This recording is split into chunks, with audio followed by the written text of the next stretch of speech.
Hello, everybody. Welcome back. Today is the Super Bowl, so if you're joining us, thank you. And if you're watching this afterwards, cheers to you as well. This is Jack Greenstock, the host of Cheap Home Grows, growing with my fellow growers, and I'm back here for another week with my partner here, Spartan Grown. Cheers, Spartan. Cheers, Jack. Thank you.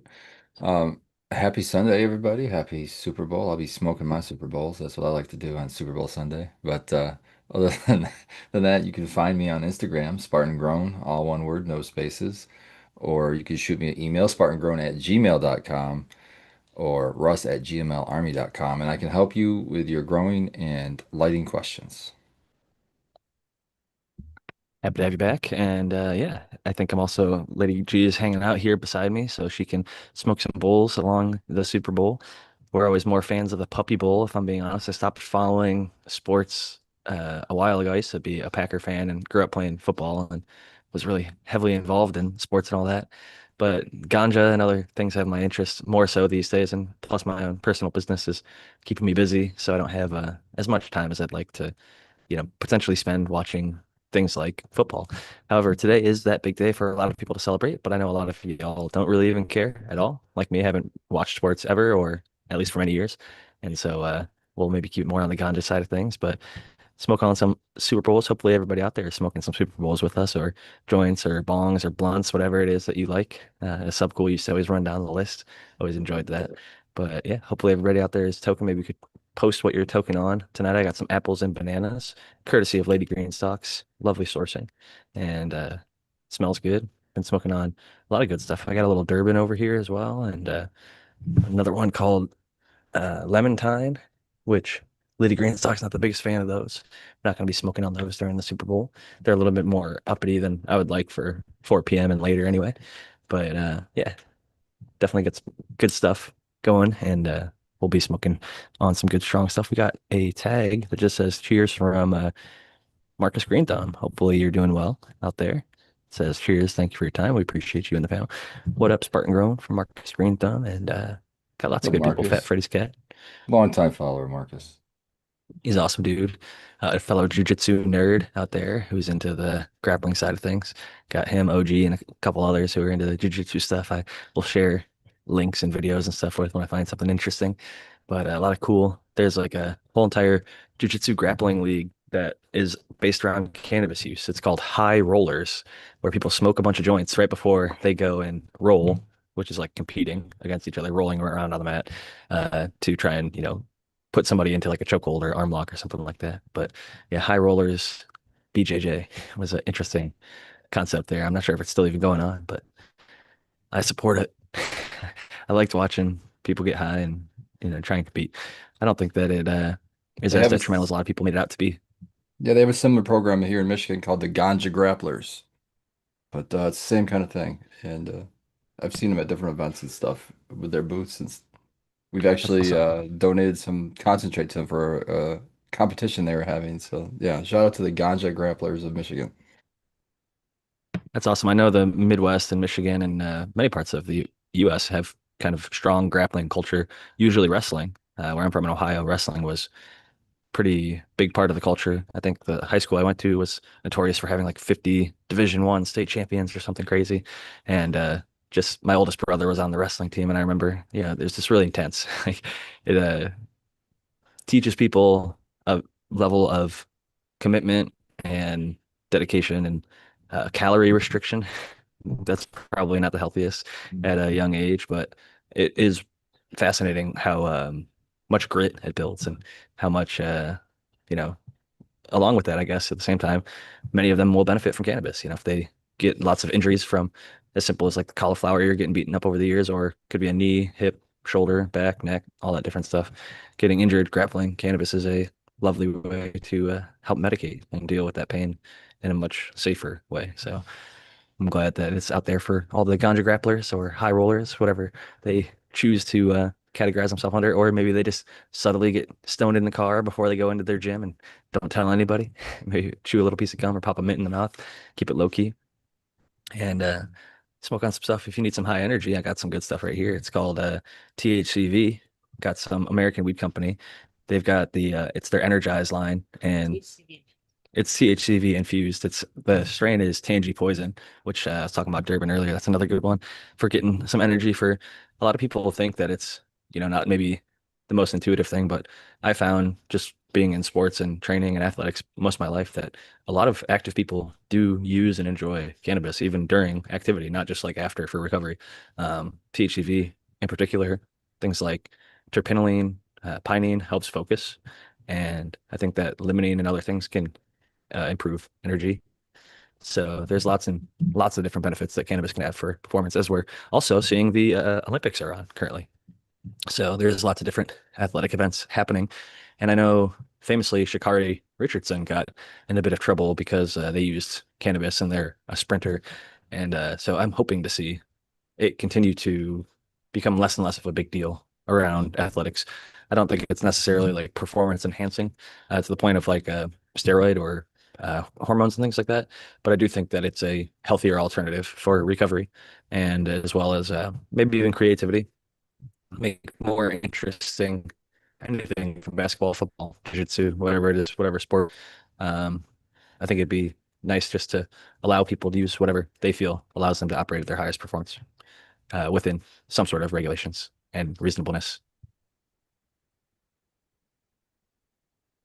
So I know you are a father who has kids who also indulge in cannabis. They're older now, but I think even in their younger days, I'd imagine you'd be less concerned if you busted them smoking a joint or found a little herb in their bedroom than if you found alcohol or any other illicit substance, painkillers or whatever other drug. I think if I had kids, putting myself in those shoes, I'd be a lot less concerned knowing as a user kind of the actual effects and really the little harm that is typically caused. Well, kind of, because I did find with my son, I did find some cannabis before, but it wasn't my cannabis, and that's what pissed me off. And I was like, because I had to have that conversation. It's like you have no idea what the fuck you're getting, man, unless you know the person and you know for sure that it was grown well and didn't have pesticide, all the things. You're just kind of taking a shot in the dark. So yeah, yeah, I wasn't so mad that it was cannabis. I was more mad that it wasn't my cannabis and it was unknown cannabis. And so, I mean, it looked okay. It didn't look terrible, but damn. You're muted, Jack. Uh, Oh no, I hear you now. oh, sorry, I think I lost connection there for a second, but yeah, there was one family in my neighborhood that there was like notorious that they didn't grow it. Maybe they did, who knows? But they always had the mom and dad always had the good stuff, and like the kids would take a little bit out of their stash. They never asked up until they got a little bit older, but it was always nice to know that one person had some really good stuff, and you are right to be concerned about them or anybody kind of consuming an unregulated cannabis because the harm in cannabis is almost never, I would say arguably never, the actual plant itself. It's often the pesticides that are sprayed on it, the molds, mildews, and other things that can go wrong in the harvesting, drying, and growing processes. And so if, like you said, they don't have any idea where it's coming from, which how could you as a, high school kid or middle school kid or whatever the heck it is, really know to, and especially in the Midwest, especially when it was maybe just medical. Um, they might have known like somebody, oh, Billy Joe's mom's a caregiver or whatever, so she's got 45 plants, and we can get a few extra ounces off of her or whatever, So they might have had a plug like that, but for the most part, it could have been coming from one of the many illicit sources that are not giving a shit about the end user at all. Yeah, absolutely. Yeah. And it's like at that age, you don't, you're invincible, so you don't think of any of the things and you're not worried about self-preservation so much. You're just worried about getting what you want.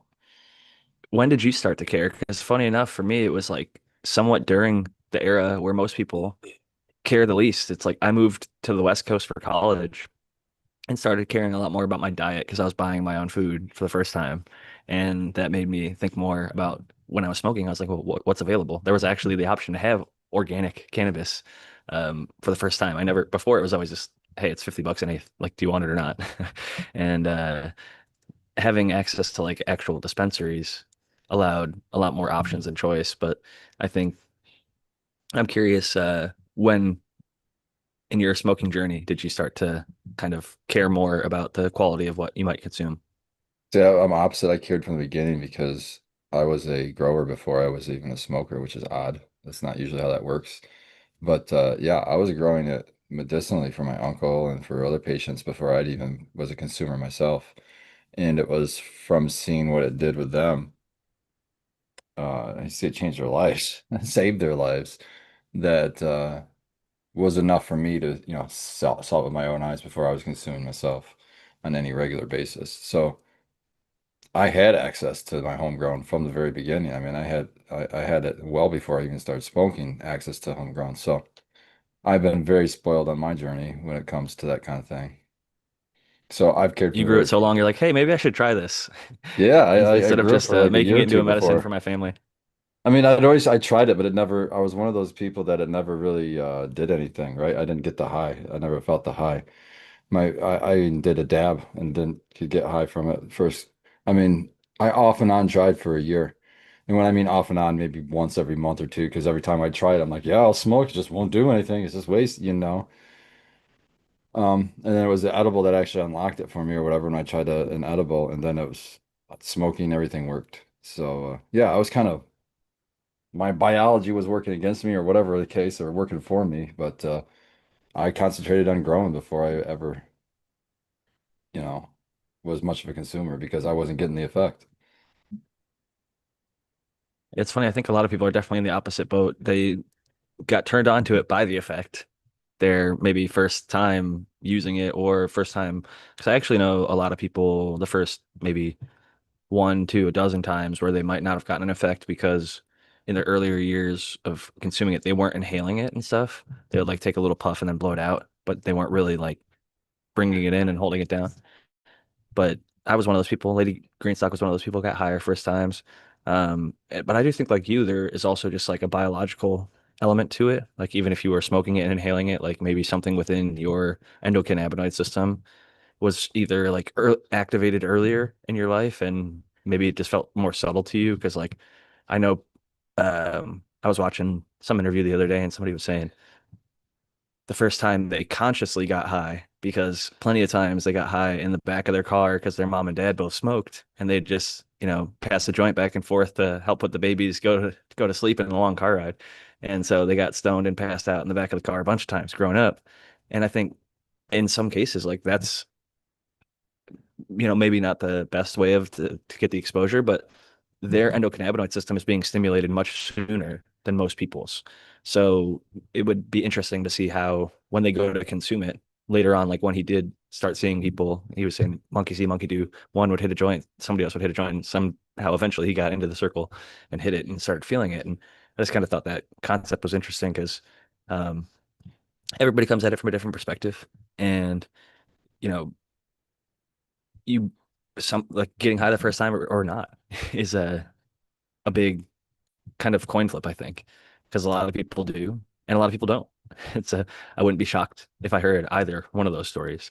And eventually, also people find what products work well for them, whether it's like a salve, a rub, a CBD drops, CBD flower, edibles, RSO. RSO, I feel like once people get to that point, I feel like a lot of people generally like it if they can dose it right. But it's interesting because there's so many options now where it used to almost exclusively just be flour, unless you really knew somebody who knew what they were doing. Like you might get some brownies or something, Well, or RSO is cookies. like, I think RSO would be even more popular if we could share the knowledge on it, but it's like social media and them suppress that. Like we can talk about it and we can write about it, but as soon as you try to put a video up and say, here, this is how you can do it at home, they want to take it down and say that because alcohol is flammable. Like, come on. We're adults here. We understand that. Uh, you should allow people to make some of the best medicine possible out of this plant. Let us utilize it. So that has always been one of my biggest complaints about the whole entire thing is just like everybody focuses on the commercial side, not even the commercial, the money side of it, and forgets about the medicinal side of it.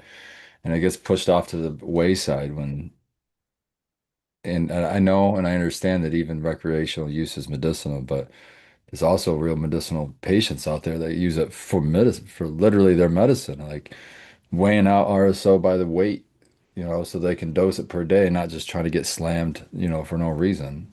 And so that's the biggest thing that I kind of push back on in the industry, in social media and everything is like still to this day the suppression of information that should be free so that everybody could just produce their own medicine and be self-sufficient. There was a website that was called Cure Your Own Cancer or cureyourcancer.org, and they used to have 100 different types of cancer listed: lung, breast, brain, whatever. And underneath that, they would have real people's stories of when they started using RSO. Like, here's my scan of when I got diagnosed with stage 4 cancer.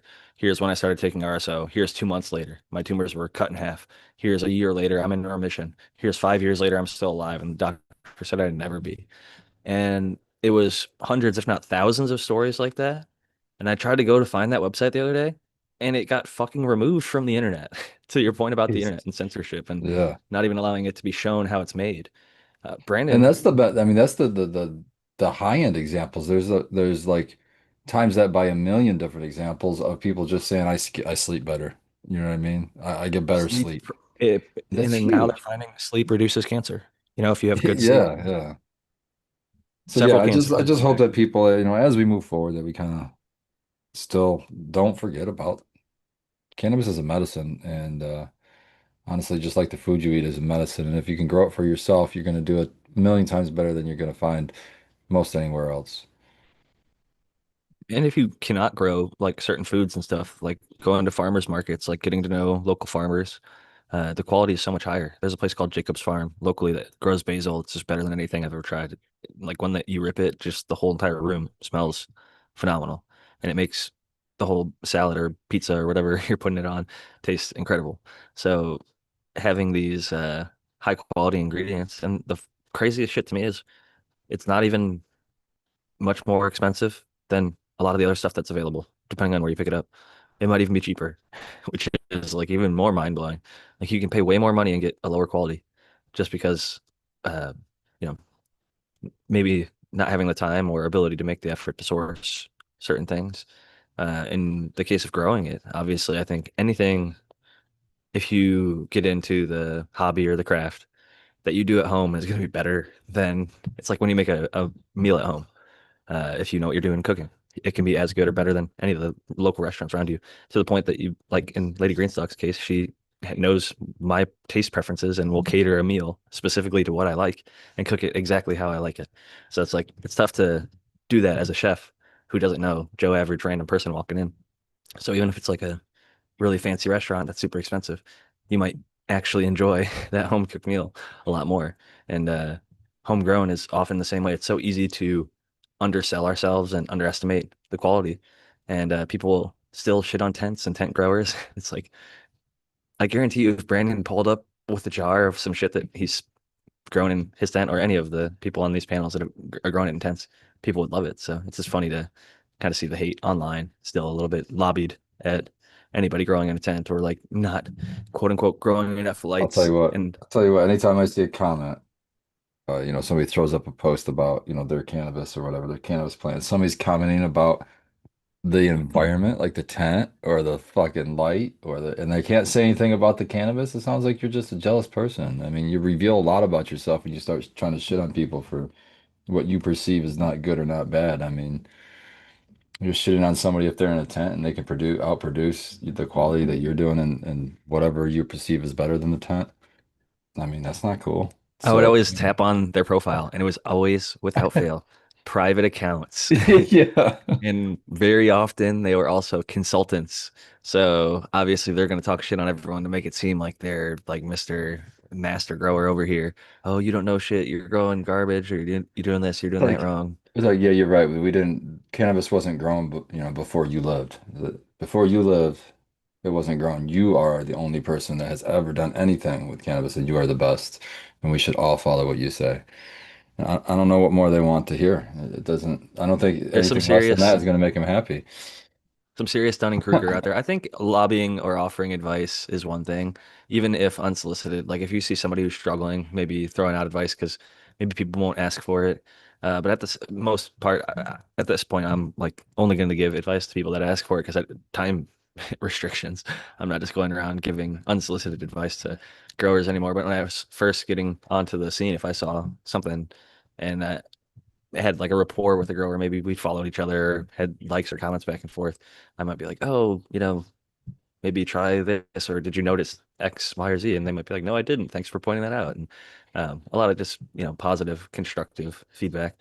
But sometimes I would try to offer stuff like that, and some people would take it real personally. And like, I'm like, all right, I'm not just not going to offer any more commentary. I'm just going to keep it positive, thumbs up, fire emojis, and all that kind of stuff. So it's interesting managing different personality types and people's reactions within the community because I get both sides of the coin. I think that it's perfectly fine to be upset by somebody offering unsolicited advice, but at the same time, as somebody's always trying to grow and get better, even when it wasn't like constructive, when people were just saying, "Man, that looks like shit. You should chop it down," I would take that as almost like a challenge, like I'm gonna prove you wrong, motherfucker. I'm gonna salvage this, or I'm gonna improve, or I'm gonna keep getting better, and you're gonna be a hater in the comments, and it'll be another private account that you can't even see what they're doing to compare.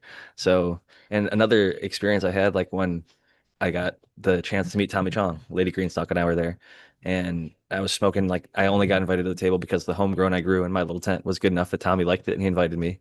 Because Lady Greenstock was the one at the table and it said no plus ones. She was the one who won the giveaway to meet him.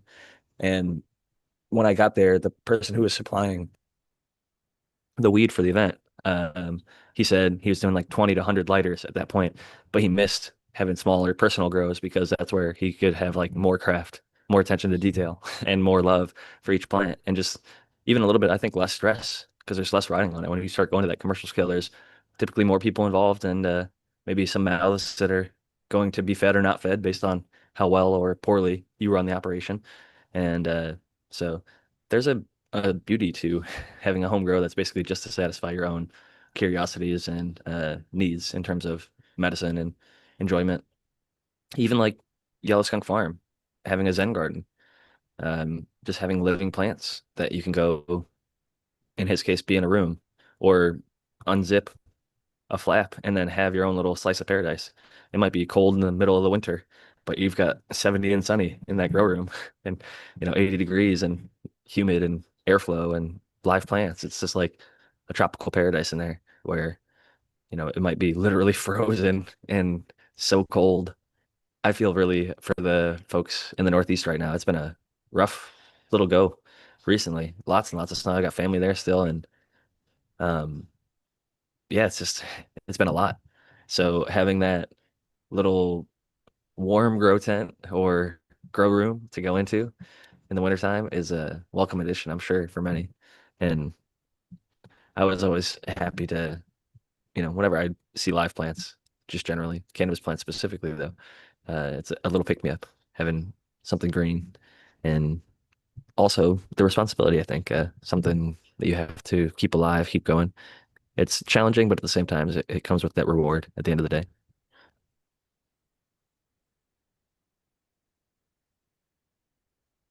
What are you smoking on tonight for your Super Bowl? Spartan Garden, I see you just took a big hit. You got the whole room smoked up. I'm gonna get puff going as you tell the people. Looks like a trichome forge dab just went down. You won't be able to read it. Modified bananas. Damn. But yeah. So it's some live rosin from a couple harvests ago. But I'm very happy with it. Um, Another fun fact, I saw her in chat. I don't know if she's still there. Shout out to Emily, Anything Grows. She just ordered, I think as of yesterday or today, some dry sift screens that I'm excited about walking with her. And so she got some from my buddy Bubble Man, Marcus. Shout out to Marcus. So she's ordered a set off of his website. So they should be here before too long, and we're gonna start messing around with dry stuff too. That's gonna be fun. How many screens and what microns, if you have any general ideas, or I can probably guess. uh, a work screen, first catch, kind of second. But even within that, there's technique. Got four screens, and I don't know what the microns were, but I know that I'm sure there's a 73 or whatever. That's my favorite. Probably a 120.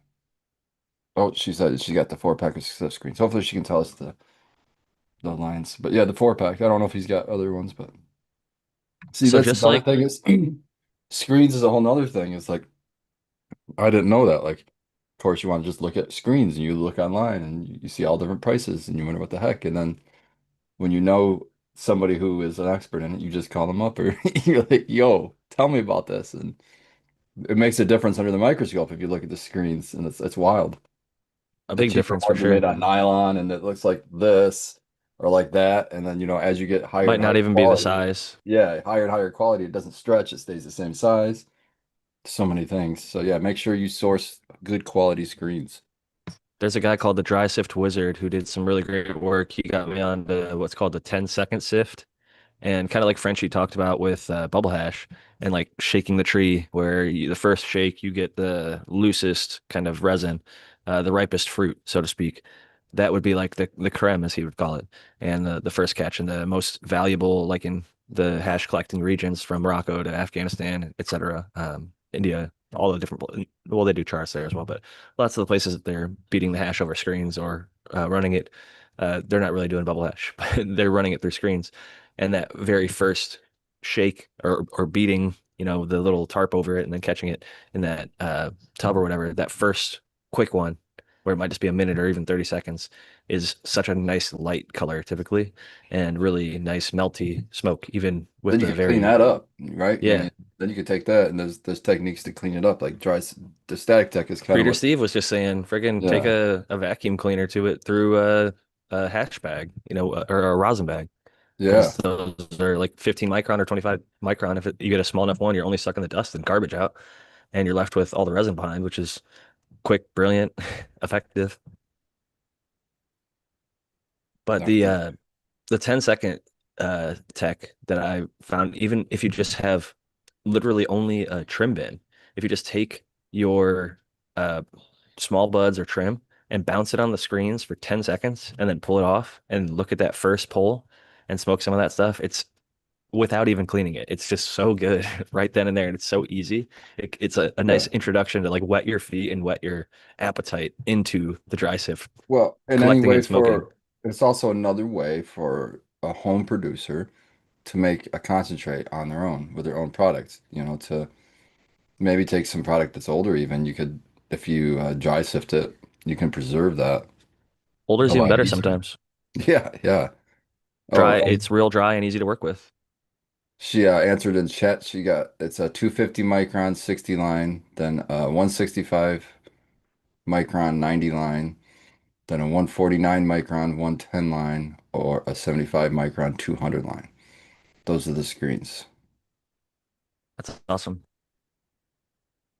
I'm excited to see what you guys do with it because I think dry sift is becoming a bit of a lost art in modern cannabis. Um, I know I've been talking a lot about coffee lately, but sometimes the traditional stuff is lost in the new specialty. So like in coffee, they do darker roasts in Italy and France and places like that. And in modern like Nordic roast or American roast, it's a little bit lighter, brings out more fruitier flavors, etc. And they might pull a coffee at like a 1-to-3 ratio, where Italy might do what's called like a ristretto, like a 1-to-1 or like 1-to-2 at the most. And I was thinking to myself, oh, I just don't like dark roasted coffee. And then I tried one of these more Italian methods, and it brought out much better flavor in the same exact coffee just by using an old technique. So ground it the same, everything the same, same dose, but I just did a different ratio of water in to water out versus the amount of coffee used. And I think with cannabis, we can run a risk of like I almost feel like as much as I love Frenchie and ice water hash, that if it felt like a little for a little while that everything was going that way, like all of the modern American cannabis growers were making bubble hash and then pressing it to rosin. Dry sift was almost like a lost art or gone and forgotten kind of thing. And I don't think that it's such a lower quality that it's worth leaving behind. I think the yield is really ultimately the big thing. But at the end of the day, the from the craft side of things, we can look at it as a preserving of water soluble terpenes and other volatiles and esters. All that stuff that comes out in the water and water hash is not happening during dry sift. Exactly. There's something, I mean, there's an argument that can be made that in water hash, the trichome heads are, if everything is done perfectly, the trichome heads stay intact and they don't burst, then the water is not penetrating the active compounds that we're trying to smoke and nothing's lost. And in the drying process, everything goes well. I can see that. I mean, I've just smoked some shit that's fucking exactly that. And I love it. But I still think that I am not personally set up at home right now to be able to do that. And I personally fucking hate bubble wash, the process of it. It's not a love of mine. And I think dry sift kind of skips some of those processes by not soaking it all in water again. And so I'm going to do, you know, some sifting or something, I might as well just do it the one time and not have to dry afterwards. Be interested to hear if you try the Breeder Steve technique with the buckets, where he's using static tech basically to just pour from one staticky bucket into another, and that would allow you to clean them up pretty quick and easy. After it seems like it could be a lot more efficient workflow versus I was somebody who loved with a D behind it ice water hash making until I got back into dry sift making because the dry sift is so much less elbow grease and you end up with a similar to arguably even a better product and way less time invested for me. And then literally like like the back, like when I would pull that 20, because I did like the small resin, that 25 bag, I would keep it. My bags were like cheap Amazon bags, admittedly. And that 25, I think it really was a fucking 25 because it drained slow as hell. It was the fucking slowest. It would take me 3, 4 hours to do a bubble hash run, maybe more. And I tried to squeeze everything out. I would do multiple passes, but I think you're on mute. You're still muted. Damn, I was double muted. Okay, my microphone was muted and through Zoom it was muted, so that was what was going on. Um, so do a shop vac. So the same thing that you said with Beauty Steve, but with a shop vac would probably help with that situation. It's not a bad idea. I had considered even like getting like a winch or something just to like lift the bag up for me and just hang it there and let it Just hold and hang drip. it I forever. Yeah. told people I'd heard of people doing that.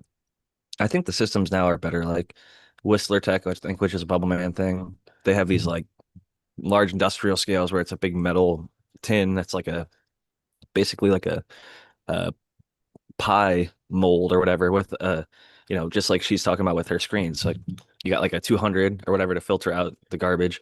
160 is like the second layer of garbage, and then everything from there is like catching the good resin. And so it gets finer and finer. But they're using shaking and stuff to accelerate the process to help the water move through the screens more efficiently. And like Breeder Steve was saying, there's cross application. Like there's stuff from the wine industry. He was saying cross flow filtration will revolutionize the water hash industry, and I believe him because he's done a lot of this stuff, and I think that he's got more experience in that kind of wine side of stuff, and I trust what he's saying in terms of the technology being there. When it becomes affordable to the average person is the other question, because they do have bags that will work, even if they're not perfect. They get the job done for a lot of new growers, like the cheap home grower. A lot of people buy that Amazon bag set or whatever. And if you're gonna do that, I think maybe try the 1 gallon bag set because then you can like hand whip it with like a little wooden spoon and then do some quicker pulls and see if you actually like the ice water hash process. And then if you like the hash process, maybe you get a decent set of 5 gallon bags. But I'd go for the all mesh versus the ones that have like the rubber coated sides because those tend to like flake and fall off over time. And there's not really a huge downside of letting most of the water that doesn't have any resin in it flood out the side. And allowing the resin, which is going to collect at the bottom, to collect at the bottom anyway. It's kind of like panning for gold, so to speak. Yeah, those all mesh ones just drain so much faster because you got more mesh, right? I mean, it just makes Exactly. I unfortunately had the cheapest, shittiest Amazon bag set from like 2017. Dude, I had the same ones, and there was shit a long time ago, and the those plastics chips off and it goes into your hash, and it's Flakes just into like, your what the hash. fuck? Yeah, you have to Yeah, be very yeah. careful not to like, because people will use paint mixers and egg beaters and stuff like that in there as well, which even furthers the process of Jeez, that stuff getting. I was very careful about not. that's why. I would That's mix it separately. yeah. That's why I was telling Emily when she said she wanted to get into dry sift. I said, all right, well, let's talk to Marcus and get you some shit that's good because you want to invest in. You want your equipment to be at least of high quality. If you want to make high quality. If you want high quality out, you got to your equipment's got to be high quality too. So, I mean, It especially think about makes a it way screen. easier. Yeah, you don't want the screen to move. You don't want the holes to change shape or size. You wanted to hold I was that gonna say side you kill the it whole one time point. and then the next time it's all worn out, and so you think you're gonna Yeah, repeat the same process. You have the same flour. You only did like a pound, and by pound two, in coffee grinding they call that seasoning the grinder. As you grind, you have to start grinding finer because the metals and stuff like as it gets broken in, you have to grind a little bit finer. And I'd wonder with screens and stuff like anything mechanical has wear, and so with the hash making screen maybe um, offering replacements. Like I know the drop-ins for like the trim bins and stuff like that are stuff that can be replaced over time. So mine's still working great for my general needs, but yeah, if I ever wanted to, I could swap that out. They even have some that are like non-resin catchers. They're more for like small buds and stuff. They're like a plastic grate kind of thing in the bottom. I don't know if you've seen those, but they have all sorts of different stuff for trim trays and trim bins and as well as the hash making for dry sift, the different um, companies and sizes for there's even like little boxes like you could put the buds in there like very small amounts and like hand shake it and they like yeah. The bounce shaker box. around. That's old school right there. The shaker boxes. Hey, there's Throwback. this sucks because I just saw. I'm gonna do it anyway because it's funny. So, C person in chat, he just said he's got to go water, so he's gonna be right back. But he asked a question a while ago, so I'm gonna answer his question. He's just gonna have to watch the show or something, watch it back, or maybe he's listening. But he asked the question. He said something about that. What do we suggest for white flies? He's got some white fly issues, and I guess it was so far ago I can't see exactly what the initial question was. So I'll just cover both. If you're in veg. I like Neem. I know a lot of people give Neem a bad name and unrightly connect it to uh, cannabis hyperesthesis syndrome and all that. But it's completely safe. And Neem's a good organic choice to use because it is kind of systemic, I believe. Um, but you can use that one in veg. And if you're not in veg, then I would switch to Lost Coast Plant Therapy and Early Flower. That was a really good one. Shout out to Dirk out there. That dude is awesome. I met him up there in Vancouver this last time I was up there for the grow up, and he was just as cool as he's been online. So one of those cool dudes. And but his product's a good one. That's the one that I would use for them there. And then I would also suggest maybe some kind of a sticky trap. Then I'm not a big believer in the yellow over blue over whatever the fuck you can find or whatever's cheaper. I like But yellow. yeah, yellow works just fine. But the sticky traps, those will help catch some of them as well. And last but not least, if you want to go all out, you can go to grandmasterleds.com. You can use the code Spartan Grown to save a little bit, but look at the predator lights, the UVC.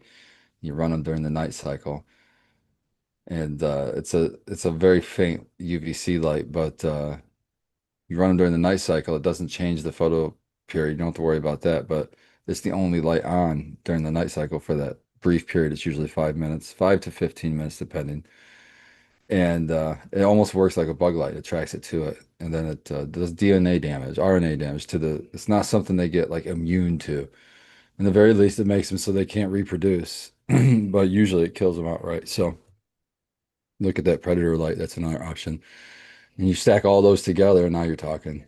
The only other option you would have would be like a beneficial. And off the top of my head, I don't know a beneficial for whitefly specifically I other got than, ahead of you. I already looked it up. I oh, was gonna go so, to a yeah, I'd something say all maybe a thing, but wasp. There might be another flyer that could catch up to minute it. pirate bug is Okay, one. okay. I like him. Was it Ladybugs. Arias something? Ladybugs also work. Green lacewings, minute pirate bugs, Okay, I and would big-eyed bugs. green lace wings. I haven't had good luck with indoor, but maybe outdoor situation. I've tried those before. But People who I've have heard had luck with them of say good that they're things. aggressive, but I don't, you're the first person I know who's actually tried them. I always just hear about it like in writing and hear that it's good. Yeah, But minute pirate bugs, Matthew has mentioned those. yeah, those the Osiris something. Those guys, be cautious in what space you're in because those things do kind of bite a little bit too, like humans. So if it's in a living space, you might want to avoid those guys, although they are little badasses. They go around just stabbing everything. It's like thrips, when they get eaten by certain, well, they eat other things, but like it's hard to get immune to being eaten. So I've always loved predators for that because there are pests out there that are already or will become immune to whatever you're going to spray, which is an unfortunate reality. I've dealt with, they were actually Lost Coast plant therapy resistant spider mites. And so I've had it work once with my barber, but he followed up with predators, but also not work in my own garden when I took in clones and just said, fuck it. It's not worth it. The two things that I had, neither of them worked. The other one was the um, enzyme product, the Dr. Zymes. Dr. Zymes, the amazing Dr. Zymes. Neither one did shit. Those spider mites were swimming in that shit, dude. I would run. I was soaking them at like full rate. If it Didn't do was shit. flour, was it veg? If it was a veg, I would have tried some sulfur. It was Fuck, clones. I should fuck have them. should have hit them Yeah, with some sulfur. I just fuck. figured I had already spent more time and energy on them than I wanted to, and I was kind of questionable about the clone source. It was like a online Instagram connection type, Yeah. random local. The two times I've gotten clones from like a clone nursery that was like unregulated, I got Yeah. pests. Yeah. And the Yeah. two times I've gotten clones from Dude, I my bought homies, clones it was from fine. fucking like cups and shit. You know how long they're sitting straight out in the open for fucking days, probably. God knows what the fuck's on there, but whatever. I sulfur the fuck out of them. Sulfur is really effective for a lot of different IPM for Well, not just it's the really good bugs, for but mites at molds, least, and the mites mildews. are the ones that are difficult to see for me. So at least keep I'll take care of the big bugs if you fucking take care of the small bugs with the sulfur. It is nice to have something that's working on the microscopic scale, so to speak, where you don't have to worry about getting out there with the jeweler's loop and looking underneath every leaf at 60x or something to try and find them before they start doing damage.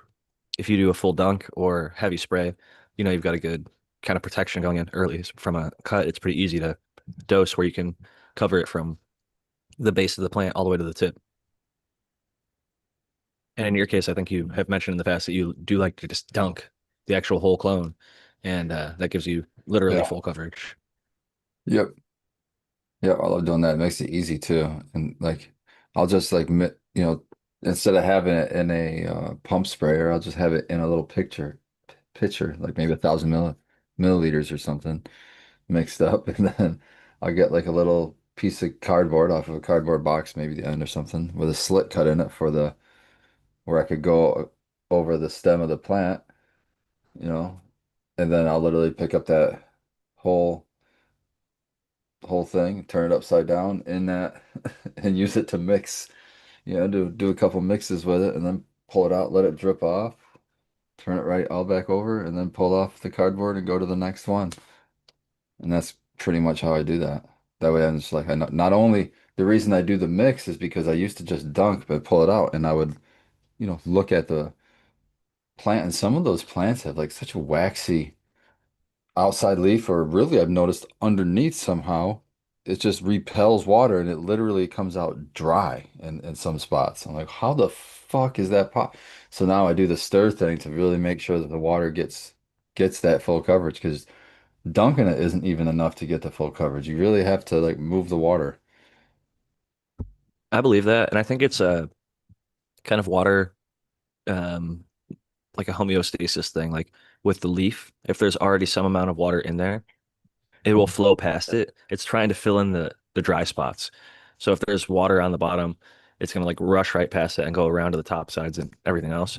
But by swishing it up and down, you're breaking sort of that surface tension and kind of going against the grain, making it whoosh into a different kind of path of water that'll allow it to adequately get wet. We've talked about in the past about like saponification and using saponins and things like that to make the water wetter or whatever to effectively water our soils, but it can be used for IPM purposes to effectively cover the plants in a easier way with less, like you're saying with the pump sprayer, using less water to effectively cover the entire plant. And in this case, dunking it and swirling it. You're also probably just because throughout the work process of taking the cut, dunking it, moving it around, setting the other one down, every second that goes by, that sulfur is sinking down to the bottom of that water. So by stirring it around, you're kicking it back up and allowing it to have a more even coverage as well. So it's multi-benefit, and it takes what, an extra 3 seconds, you know. So it's one of those things that can be made into an SOP as well. When you were describing it, I was almost thinking of like I've seen a couple of these like cannabis factory kind of highlights where they'll have like a conveyor belt of plants and it's just like rolling down the line. They're trying to take out as much of the human labor as possible. Yeah. And they'll have plants like get picked up by like robotic arms and like shifted from one tray to the next tray. And when you're talking about the flipping it upside down and swirling it, I was imagining like the robot arm picking it up, dunking it into like a vat of sulfur and like swirling it around and like doing like three of them at a time and then just plopping it back down onto the thing and rolling into the veg area. And if that's what they have to do, it's gonna ultimately drive the cost down for the consumer and continue to have.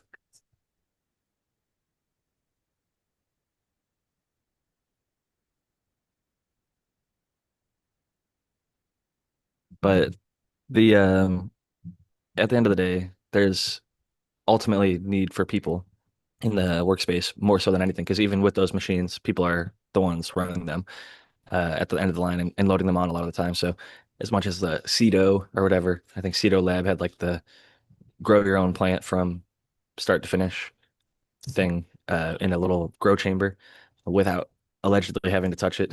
I think people realized that never really took off and became a big giant thing because everybody that starts to grow realizes if you put a little bit of effort in, like topping it one time, you get two massive top coals versus just one, and then a bunch of smaller shoulder buds. So a single, you know, modification of how the plant's growing versus letting it just grow straight up to the light is going to have a massive amount of uh, yield feedback or yield improvement. So having this fully automated process, it at the small scale doesn't make sense, and even at the large scale, it has its issues, whether it's making cars or growing plants, because ultimately, when we've seen companies and factories try to cut out all the human labor, it ends up that oftentimes they end up messing up and lowering their production and lowering the quality. And if those machines start to, in the case of like metal manufacturing, like the dies and the screws and everything, after so many of them, the heads start getting a little bit duller. And so the cut that it was perfect for the first 1001 through 1075 are actually not cut exactly how the last one was. And so there's little tiny things like that that are hard to kind of keep track of. And even like scissors, as they get duller, they can tend to hold more bacteria and um, issues like hot plate and viroid, people not cleaning them, not having the SOPs to clean, sharpen, re-maintain their materials. So there's lots of issues that still spring up that we can continue to spread knowledge on and be aware of, even if you're just a trimmer or a leaf person who comes in to de-leaf during that time at a big commercial grow, maybe mentioning like, hey, we should all have, you know, our one pair of scissors and keep them clean between plants, or have two pairs where we can soak one in alcohol in between switching or something like that to cut down on some of the issues that are sort of causing lots of headaches in the industry. But it can also be an issue at home. I'm sure a lot of people mentioned they got rid of legacy cuts because they just stopped being as good. And I think that was before they knew what hot plate and viroid was and things like that. So, and before we had things like tissue culture and ways to bring back some of these Just cuts, even if they viruses, got viroids sick. in general, not just hop. I mean, it's easy to pick on that one because you can't really see it. It can sit latent, but there's a bunch of these other viruses and viroids that maybe a little bit at a time don't make much of a difference on a plant, but added together over time with others. And that's what's making the difference. So I can totally seeing that happen. It's Having also a like little bit of options a now with tissue culture to clean them up, that's gonna be cool. That's gonna keep cuts that are now famous and now being held around for longer. It's interesting because if we look at like bananas, they're all grown from clones. Apples are a lot of clones. Grapes, wines, and things like that are grown from clone. It's pretty rare to actually grow from like true seed. There's like corn and soybean and things like that, and they've done like the true breeding hybrids and stuff like that, where they'll breed to F8, F9, etc., and then have a true F1, or true breeding F1. But a lot of plants are still grown with like potatoes, they'll chop them up and then plant that versus like seeds of potato. And so it's really interesting the lack, I guess, of reliance on seed across a lot of different industries because we're seeing that in cannabis to some extent. A lot of operations are relying on clones, and I'd say the vast majority of commercial operations are doing that. But seeds have a huge potential, and they're from a cost perspective and uh, going back to the whole viroid thing, it's much lower in this my unprofessional opinion, but you're much less likely to have like hop latent viroid or other things coming through seeds than you are clones because just the nature of them being around, being passed around, especially if you're purchasing them through commercial means. It goes from one hand to another, and you really have to know the provenance and then trust the people that had it before you because you could end up like subcool failing an entire crop because you got something from somebody who sprayed something systemic on it a few crops back and lied about what they used. So it showed up when you actually had to have it tested in a regulated market. But these other people were getting away with it. And it just shows that people are still using that stuff that we shouldn't be using. And you have to be careful who you trust and know what they're putting on their stuff because the stuff you can buy at like Lowe's or Home Depot or Walmart or whatever, it's just because it's banned in cannabis doesn't mean it's not for sale at the store. So people are buying this stuff to, oh, it says it kills this, this, and that. Okay, I'll try it. And a lot of them might be growing it for commercial means and don't even smoke the product, so they don't care about the end user.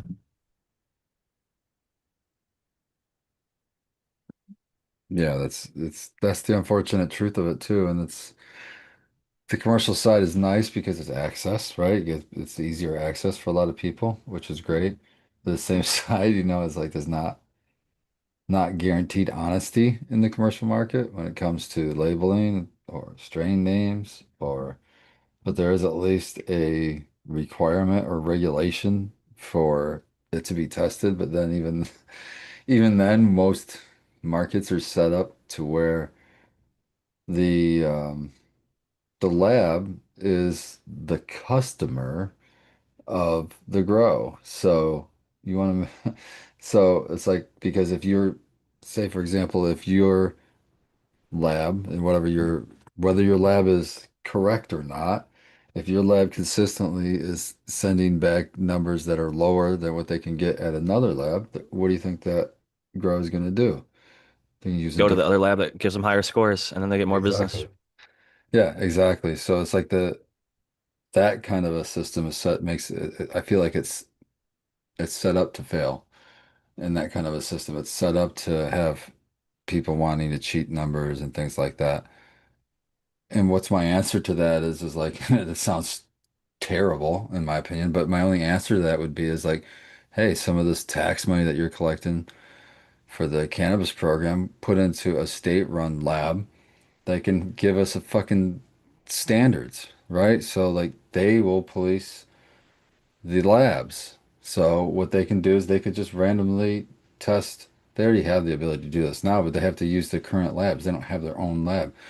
But they could go in and get a product off the shelf and test it and see what it says. See if it matches what the lab says.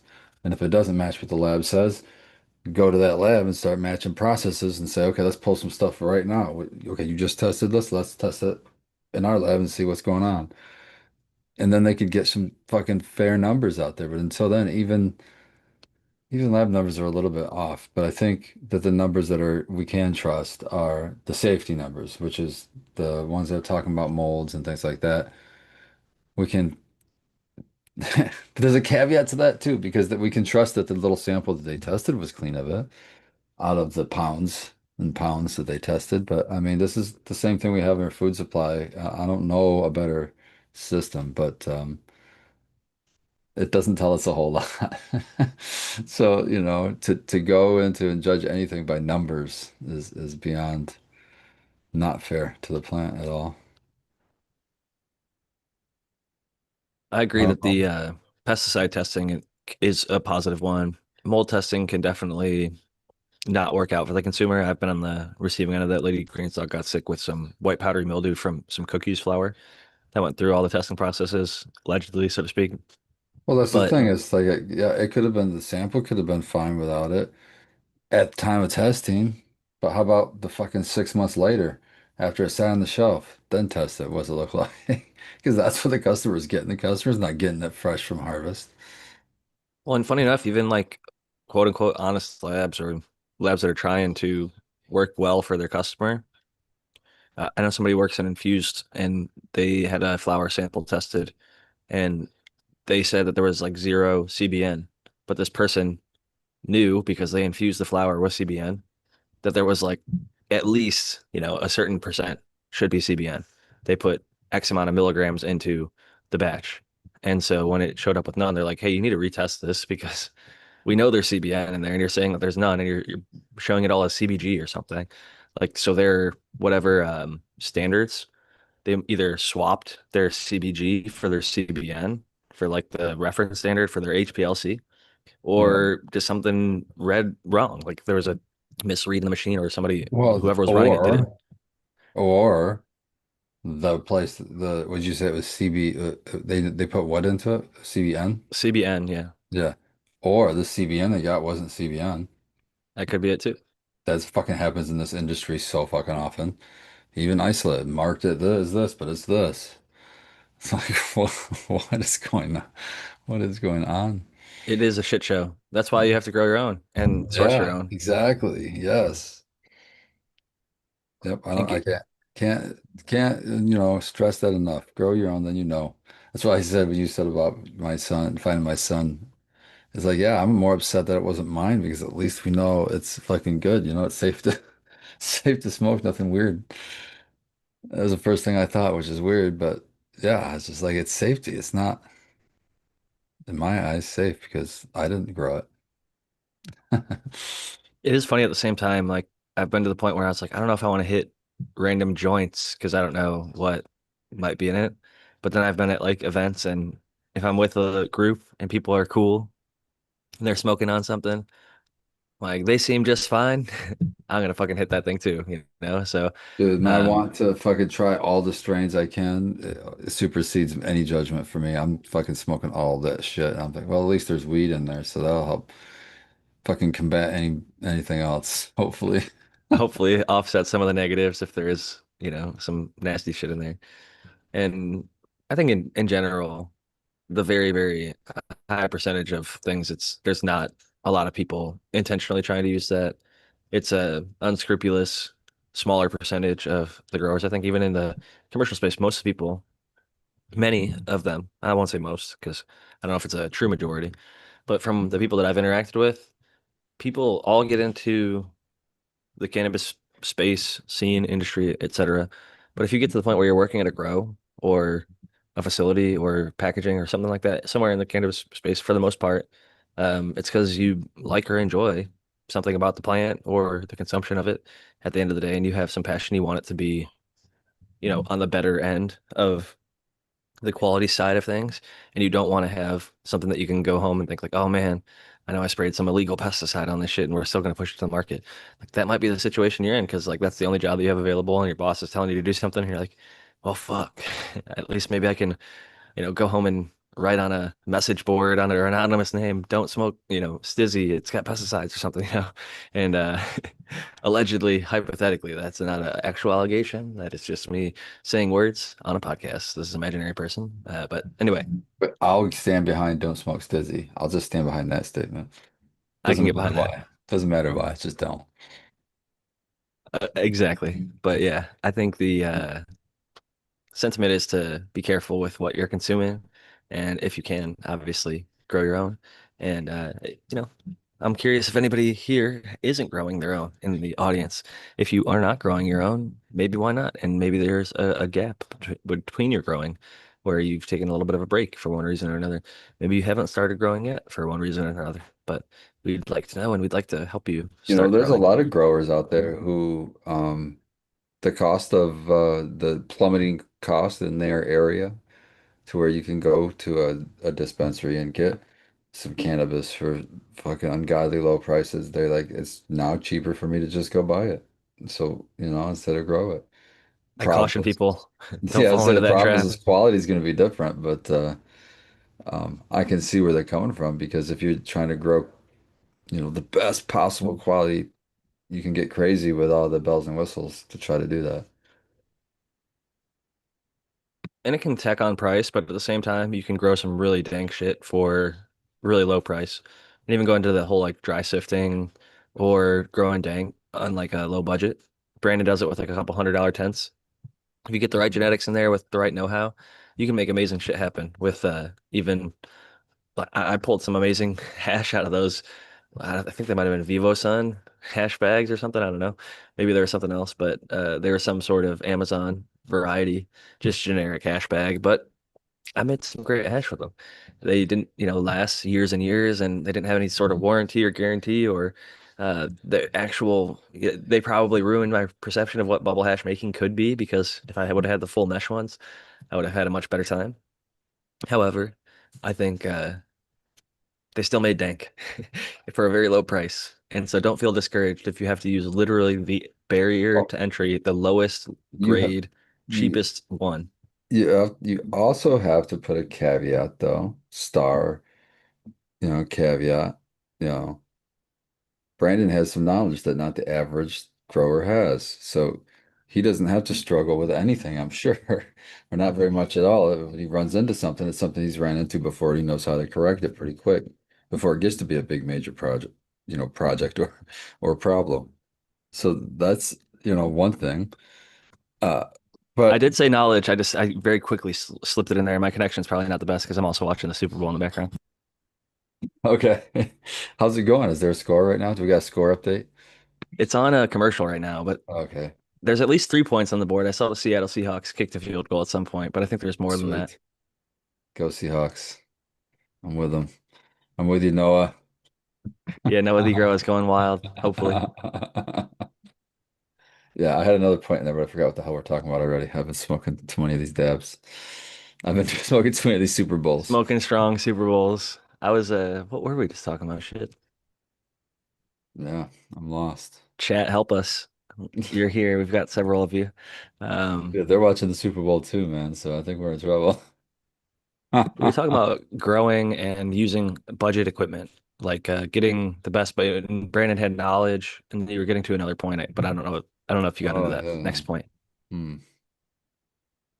because there was the Oh caveat. yeah, yeah. That I do remember my point. My point is too is when we say you can do these things cheaply, that's usually under the assumption that you're not charging for your time, right? Because that's where the dispo and the home grower really have another big difference. You have a big difference in quality, but you also have a big difference in time spent on task, I think. And so, and we don't really, because it's our hobby, right? It's something that we would, you know, that's what I tell myself is like, even if it costs me a little bit for a hobby, most hobbies do cost money. If I was big into, you know, video games or you gotta buy them. Making coffee. I spend Yeah, more make it time doing coffee. it. People Yeah. criticize the machine I have because they're like, oh, they say it's faff or like unneeded small maneuvers and stuff to like a lot of micro tasks to do a greater task. But I don't really care because it's like a relaxing, enjoyable part of my day, and I can get it done in a reasonable enough time for myself. And I'm not like ultra worried about speed. I'm ultra worried about quality at the very lowest price that I can achieve that. So it's interesting, like you're saying, with the cost of the labor essentially and not paying ourselves. I'm guilty of that as well, but it is a hobby. We love the time spent, so we'll spend more time. Sometimes we'll just open it up and stand there and look at the plants, smell them, look around. We could say it's crop scouting, but really we're just enjoying our time in there. And with any hobby, I think that is worth it. And there's a psychological element of stress reduction from that. I've heard many from veterans to just Joe average person uh, get stress relief from having a cannabis garden and maintaining it and doing the best we can with it. And even the educational aspect. I think we all feel a little bit better when we can truly say we learned something new, got better at something. That element of a hobby is worth maybe the little bit extra than you might pay to just pick it up as cheaply as possible. And like even the going back to cooking our own at home, there's dishes, there's prep time. You might have to thaw stuff from the freezer. You might have to chop your produce. You might have to do a whole bunch of different stuff before you can actually enjoy the meal. And sometimes you just don't give a shit because you love cooking. You might spend hours. You might spend days. There's some meals that require multiple days or overnight soaking of the beans or whatever it is, like marinating or whatever it is.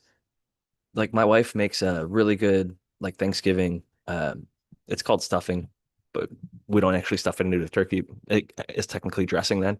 We still call it stuffing. But she makes onions and sausage that she mingles, she says. She cooks them together for a little bit. And then the next day she uses that kind of sits overnight in the fridge, uh, kind of marinating the juices and the flavors together. Then she uses that in her stuffing recipe. And something about that, cooking it and letting it sit for the night before, it just brings out so much flavor. That's a lot of time. That's a lot of effort. That's a lot of love to go into something. You could just go buy stuffing at Marie Callender's or whatever on Thanksgiving Day, but it's not going to be the same quality. And there are places that you can go get super high quality at restaurants, but you usually pay, double, triple, maybe quadruple for it.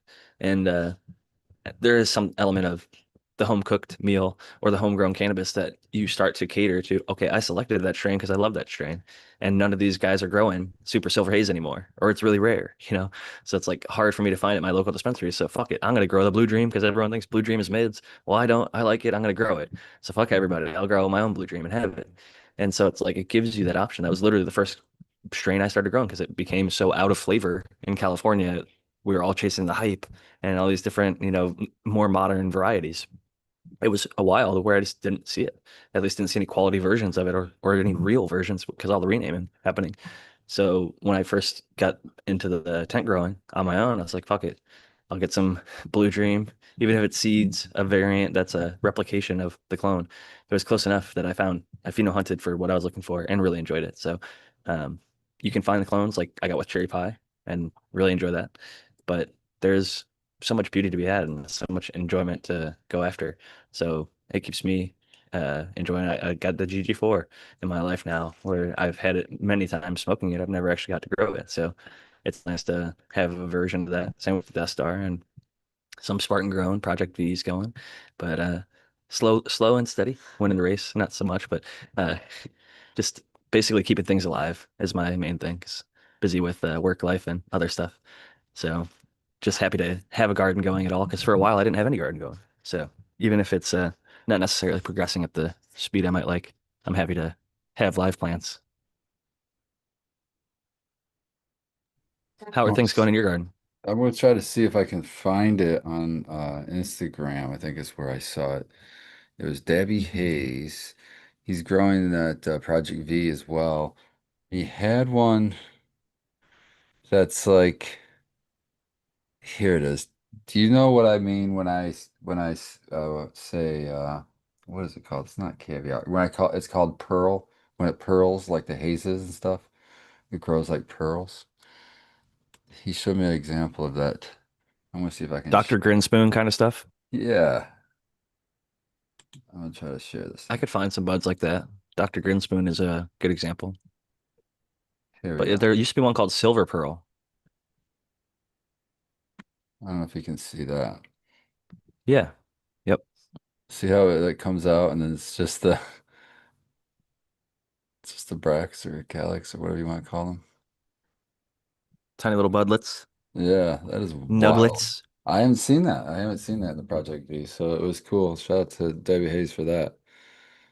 That was cool to see. Vort A lot of so cool stuff has some like interesting stuff like that where the Slimer I had like buds that would grow like that out of the center of the fan leaves, like right here. It would grow the opposite direction though. I called it like the middle finger pheno because it would kind of just grow a bud literally out of the center of the fan leaf. Like it would only get to maybe half an inch, but it was like full on bud. So Yeah. frosty, smelled good, smokable. Yeah, I think that's cool when I see like little mutant thingies. I don't know if that's even mutant, whatever that is. That's cool. Anything weird, different, it's cool. I love seeing that stuff. And Dabby always takes great fucking photos. I mean, if you go to his page, man. I've actually been able, shout out to Tara Wilson. I don't know if she's on here. Um, she's actually brought me some of his stuff that he's grown. I've been able to have the pleasure of smoking it. He does a good job. So yeah, shout out Davy Hayes. Follow her I for a was just while. joke that those bud fan leaves increase your hash yield because Yeah, there you go. a little more frost on the old fan leaf there. Yeah, 100%. It's But 6-0, yeah, by the way. So the Seahawks must have kicked another field goal. oh So for good. anybody who wants the score update, I like that. Sweet. Then at my grow, we got hanging now a sparkle face, and we have hanging the hydroponic grown GG4, and we have the organic grown GG4 in the flower room still with Nuketown. Nuketown started smell. Oh, I don't even know. I should get a better idea of the description before I come on the show and try to describe it. But it just smells like uh more like I don't know. It's like fruity and sweet, but not natural, like artificially smelling, like candy-ish. Um, I love the candy smells. Some of Sub wrote about some stuff that had like lemon head kind of candy, like lemon, not like a real lemon. yeah, yeah, exactly. Or like there's a different strawberry, candy strawberry, and the fruit strawberry. Two different, totally different flavors, if you ask me. Same thing with I kiwi agree. Even with banana, grape, regular like a banana. true grape or like a wine grape Yeah, is grape, way different different. than candy Yeah, grape, like the Concord or just like artificial grape flavoring, the methyl anthranilate. pretty sweet. There's so many flavors out there. It's I'm glad that you got a lot of new interesting stuff. I've heard good things about the Nuketown from our buddy Vark Dog, I think. Yeah, that's where I got the cut from. So shout out to Varktag. I'm growing that cut. He sent me that cut. Yeah, that one, the one, at least that cut, this was the first time of me growing it. It growed, I mean, growed. What the fuck? I must be high. It did not stretch at all, like zero stretch. It had none, zero stretch. It was like, fuck you, I'm done growing. And so I learned that lesson. I got a short little one that's getting very low PPF. So, but she smells wonderful. And so we got another one in veg that I'm going to have to veg out way bigger than I did that one and see what she does. But yeah, I'm excited for it. It does smell really good. Feel like that's a rarity at this point in cannabis. Like most stuff stretches, like Mac and that one are like two that I've heard. I know that a couple of the old purple ones, like Purple Urkel or like Grape Ape, could be slower veggers and flowering. They don't stretch a ton either. But for the most part, I feel like everything else kind of doubles or even more. So it's always like a mind fuck when it's like, holy Yeah. shit, I expected you to at least gain 1.5 times your height. Yeah, that's kind of what I was doing. I was like, I'm looking at everything else starting to tower over it. I'm like, what are you doing over there? Come on. And it just didn't want to do anything but flower. Do you think there's any potential that it could have been maybe something within like that city picker, the soil, or do you feel like it was all pretty consistent otherwise? No, because it looks healthy. Like the plant looks healthy. It doesn't look like it's struggling in any way. It's just a genetic, Yeah, abnormality. Because like on the other end, like there's Kerala, which a lot of people call Kerala, but oh, I've heard that before. Yeah, Kerala. It's it's an Kerala. Indian variety. We have a listener who lives in Kerala who corrected me because I was always calling it Okay. Kerala, but it's Is that spelled with a K? Okay. Kerala. And Breeder Steve even mentioned it and called it Kerala, which most people do because that's how it, if you're an English speaker, you would pronounce it. But the person in Kerala corrected me, and I Googled it, and sure enough, they were right. They're from there, so good on them. But it grew for Kyle from like 3 feet to like 16 feet. It like went all the way up his like grow room. He had to like put the pot on the side, drill a hole in the side, water it through the hole in the side of the pot, like wrapped Huh. around the whole entire grow room. It was just like the wildest land race of all time. So like you get those ultra stretchers that just never stop growing. Like my Blue Dream seed, they like at least 4x, maybe closer to 5 or 6 times their veg height. But then you've got the stuff like Mac One or the Nuketown that just sit and stay, which there's actually some kind of benefit to that. You know what you're gonna get if you can plan ahead. You can grow a bigger plant and you know fill out the whole space before you flip, essentially, and just have all the lighting dialed in, have all the environmentals dialed in, and just let it plump and stack. Yeah, I mean, if you know about it I don't think it's a problem. I mean, you just plan for it. It's not that big of a deal. For me, it's easy in my system because in my veg, I just got all plants of all different ages in my veg, and I'm just deciding on which ones to throw into flower mainly by how tall they are. So if I know that there's certain ones that have to be taller going in than average than most other ones, those ones are just going to have to be taller before they go out. So it's not a big deal. I have to pay attention. I have to either keep note in my head, and if that doesn't work, write it down somewhere, or stop growing that plant. It's one of those things, you can't force a fucking square to fit in a round circle or a round hole. So you have to It always adapt seemed to like for play. medical caregivers, they'd like figure out that one strain that's like the biggest pain in the ass would always be the one that they tell their people they're about to cut, and they're like, "No, that one helps me sleep," and like everyone starts like, "No, I keep that one, please." And to their credit, a lot of them hung on to them until they found something else that maybe was better for X, Y, or Z thing for XYZ patient. But it is, I'm glad that, some people are reflecting a little bit back and thinking about it more as a medicine again. I think if you do come from that angle, it's hard not to consider trying to grow it as cleanly as possible, like avoiding pesticides, using only the best sprays, things like Lost Coast or Dr. Zymes or whatever you use at work that's clean. And I really love predators. A lot of people get weirded out, like, oh, is it gonna poop or die on my plant or this or that. It's like I haven't had any issues, and I'd rather it than let my plant suffer from being mauled by tiny little pests that I can hardly see. And so I avoid spraying as much as I can. I prefer predators earlier, if you can get them on there. But sometimes spraying is a necessary. I won't call it even an evil. It's a necessary just tool to have because IPM is a very diverse kind of tool belt. You're like your Batman in the grow. You got your little utility belt, and you can bust out whatever you need at a particular time. In veg, bam, I got my sulfur. It's like, watch out, spider mites. I'm hitting you all. Fuck you Well, guys. it's layers. It's good to look at it in layers too. It's never one thing. It's never like, hey, what's your favorite Multi-tiered IPM? system. That's No, why there's it's no. called IPM, integrated pest management. Like there's Yeah. multiple levels that are being integrated. You've got the potential for predator mites. You've got the potential for sprays. You got the potential to physically remove them off the plant, pluck it. You could go Spartan growth method and literally torch it, like take But that one plant if it's totally infested and just burn it to the ground. Like there's a actually funny enough, like weeders and like different things that are using lasers to shoot mosquitoes out of the sky. They've got weeders that burn weeds with like yeah, propane or little electricity torch, to like little zap weed them and torches. torch them. I want to still get one. I saw one at Tractor Supply, so it's within my grasp. Got to be I will have careful. one. Emily's gonna come over and see Spartan grown, looking like a madman in the backyard, I'm gonna have the hair trying to tie burn his around my house. beard like this, so you know I mean business. You know there's something going on with fire if you see that.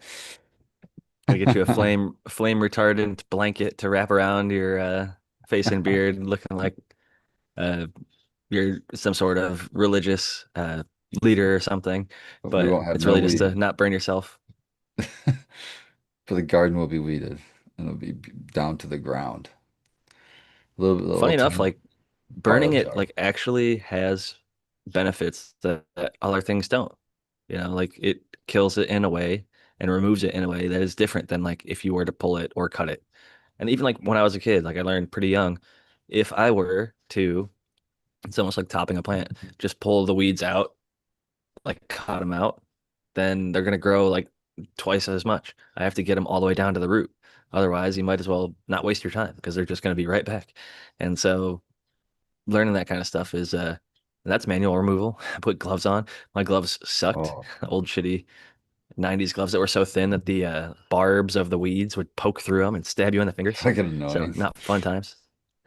Oh yeah. Definitely get good garden gloves because they make really awesome, like thick, even like the rubbers now and polymers and plastics and things. They've even got these gloves that have like a couple fingers that have like little tools on them. You can have like a almost like a shovel finger that helps you like dig as you're planting stuff.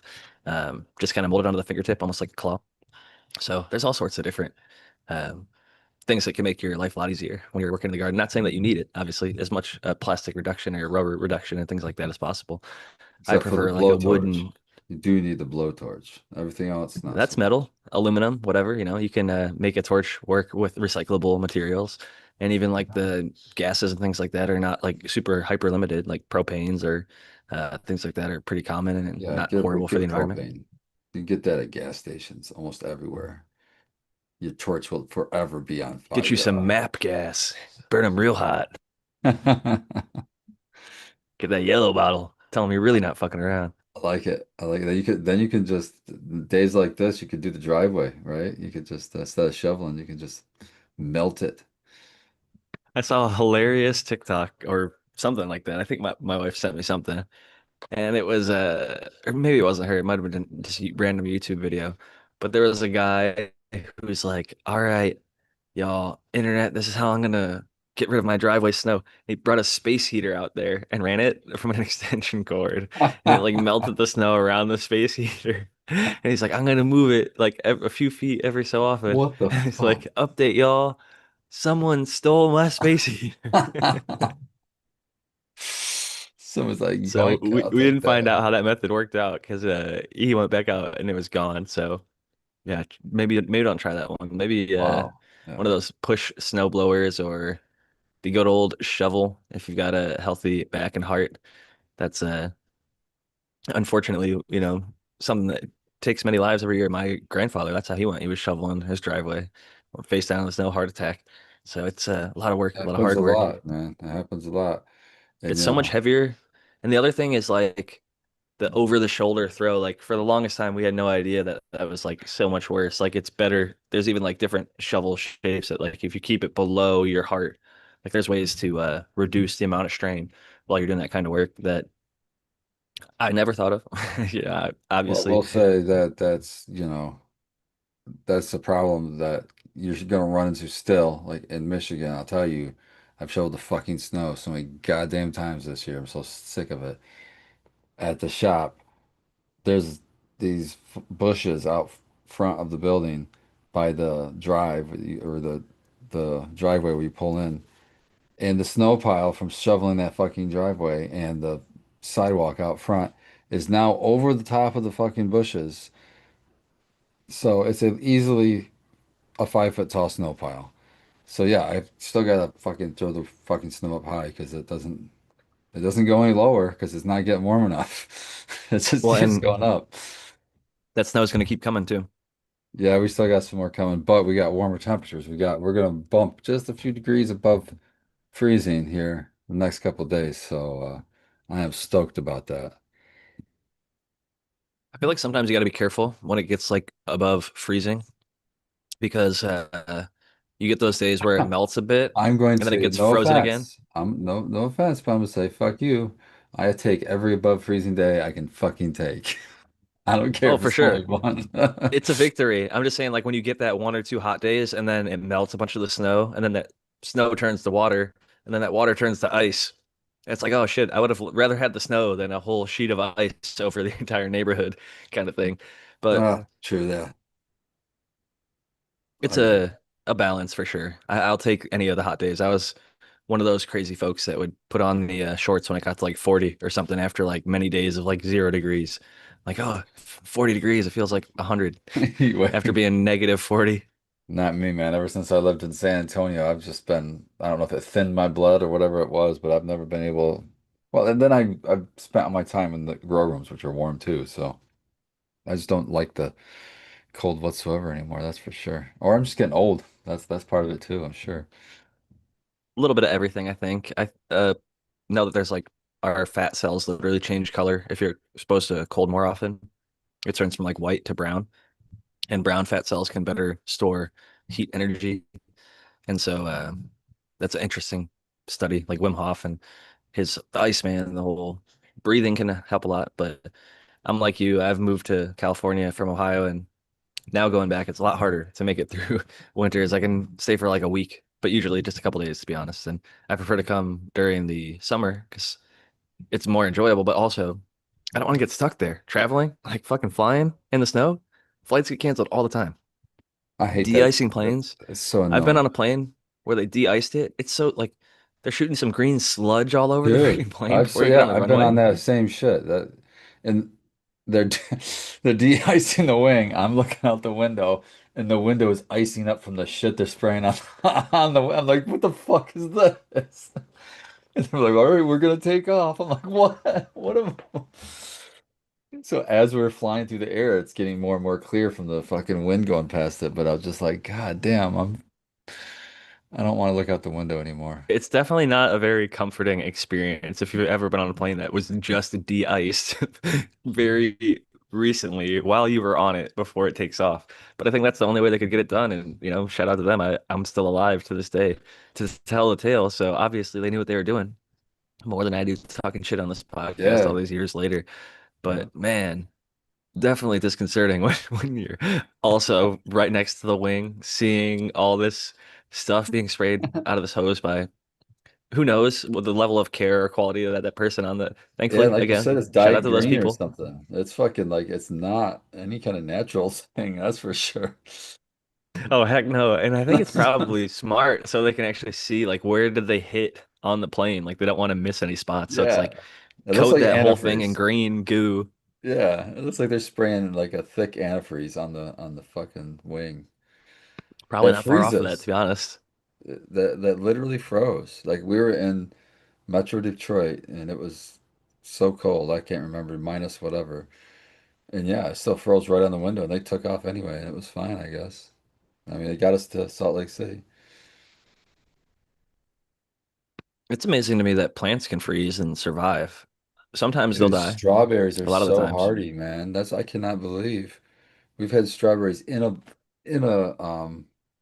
planter on the porch, on the back porch. I was watching this year it get froze and snowed on, minus like 10 degrees temperatures, and it would get warm up for a day or two, and they'd be green, everything would melt and they'd be green and fine. I'm like, what? These strawberries are kick ass. I thought they'd be toast in those planters, but no, they're fine.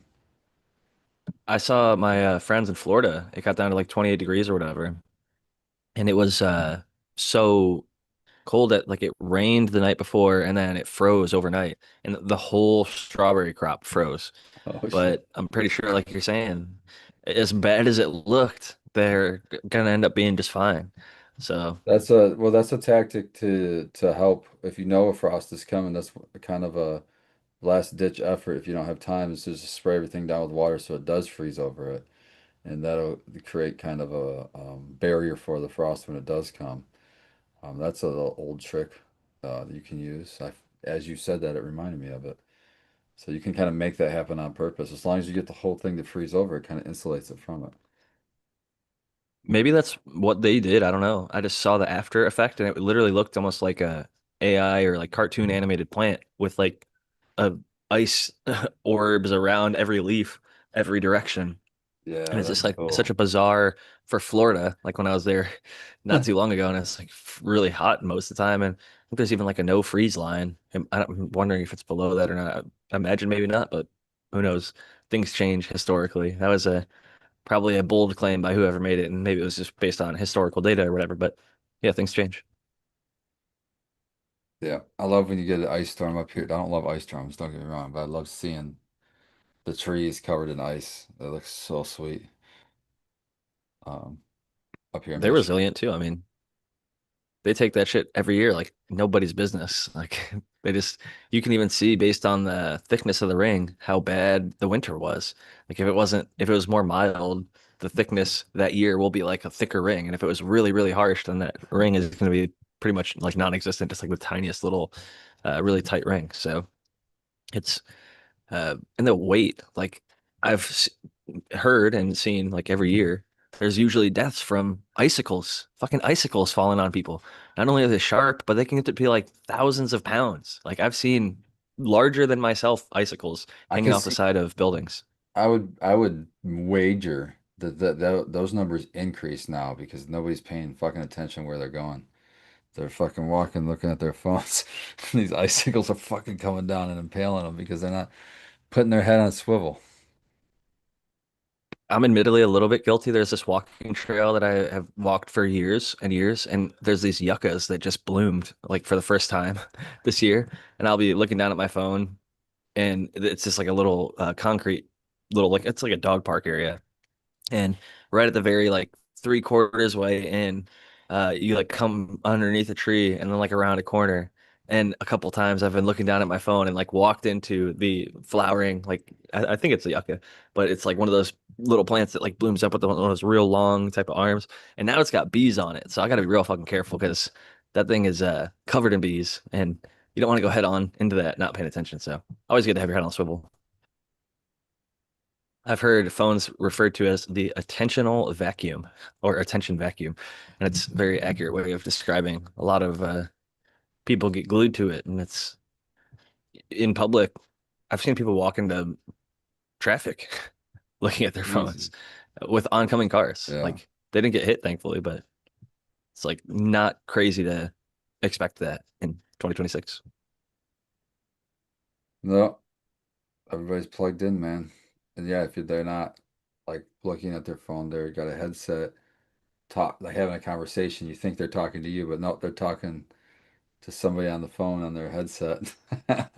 I thought that was going to be like a very short-lived thing when Bluetooths came out for a while. I was like, oh, this is going to like die off. Like people are going to hate this. Like nobody wants to actually like see somebody like with just one on and then you're on the other side of them. So they've got a bare ear. And so you hear a guy just say like, "Hey, what's up? How's it going?" And then you just turn around, you're like, "Hey, how you doing?" He's like turns, like points at the headphone like you're the asshole.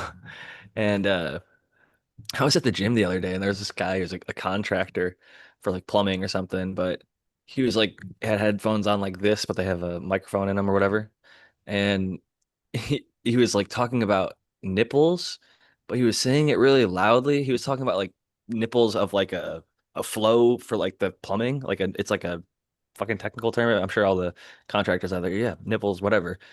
But he's like, I need 10 nipples, uh, eight 3x4 fucking whatever pipes and a little bit of angle iron, and I'll be by at 6 o'clock. Don't forget the nipples. Yelling it like because he's got noise canceling headphones on, like right in the middle of the gym. Part of me definitely thinks he was looking for a little bit of attention there, but it's just interesting to see that phenomenon continue. I will say recently, I've gotten, I'm not going to say the brand, but like little earbuds that they go over, they like loop over your ear and then it goes like next to your ear and it like shoots the sound in, but it doesn't put anything inside your ear or block any noise.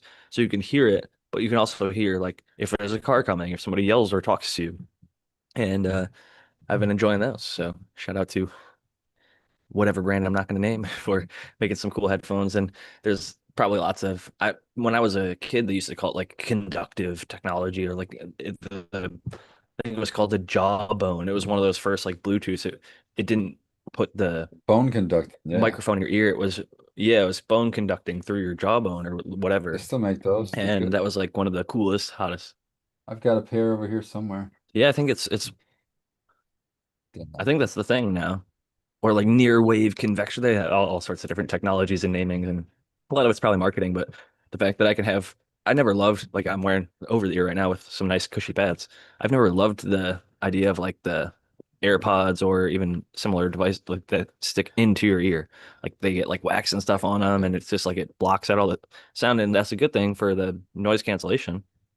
But it can be annoying when you're like you're saying you can only wear one if you're doing any work, and it can be something that could get you into even dangerous or risky situations. Like it's a OSHA thing. I'm pretty sure it's an OSHA violation to even like have one in during working. So it's a definite safety hazard, and a lot of people are consciously aware of it. But it's something that we, I guess, are continuing to deal with and maybe come up with better solutions for. Because even a lot of these like noise canceling headphones, the second, third, and fourth generations now have like options or modes where you can, instead of having the noise cancellation, have it pass the audio that's being blocked out through the headphones. So you have like a situational awareness mode, and then you have like the t tune shit out mode. That's cool. I thought it was those bone conducting ones I have came with because they, like you said, they wrap around the ear, but they don't ever go in your ear. So they came with earplugs so that if you're in a noisy situation, you can actually hear the because it's your ears are open to hear all the fucking noise, and you won't. Outside noise does drown it out, which is a weird sensation. I was always wondering why people wore earplugs at concerts and stuff when I was a kid, but then when I heard Oh, about ear and hearing damage, you can still hear the concert fine with yeah, those hearing plugs in. It just prevents you from getting to the decibel levels that would cause the damage. yeah, saves your head from hurting. And even as Definitely. somebody like who knows sign language, like you don't want to have to rely on that. It's a tool No, that I hope to never have to use, you know, and once your ears are damaged, they're damaged pretty much for good. Although I will say hearing aids have gotten like much, much, much better and they continue to keep getting better, but like still not a good idea to blast your hearing out with the ultra loud music. Although I'm sure some of these people at the Super Bowl halftime show are getting some loud decibel levels as this performance is going on. Looks like a fun time so far. halftime show wasn't that controversial? I thought it was controversial. I don't remember why because I didn't care. I think it's because I don't think any of the songs are in English, but the guy's Puerto Rican. And Puerto Rico is part of the U.S. and they speak Yeah. Spanish there. So Okay. Cool with that. I'm cool with that. yeah, I mean, it doesn't bother me at all. Yeah, but I'm not really The watching. controversial halftime show to me that I remember was when they had Janet Jackson I remember. and Justin Yeah, Timberlake, and he was supposed to pull off part of her exterior, garment.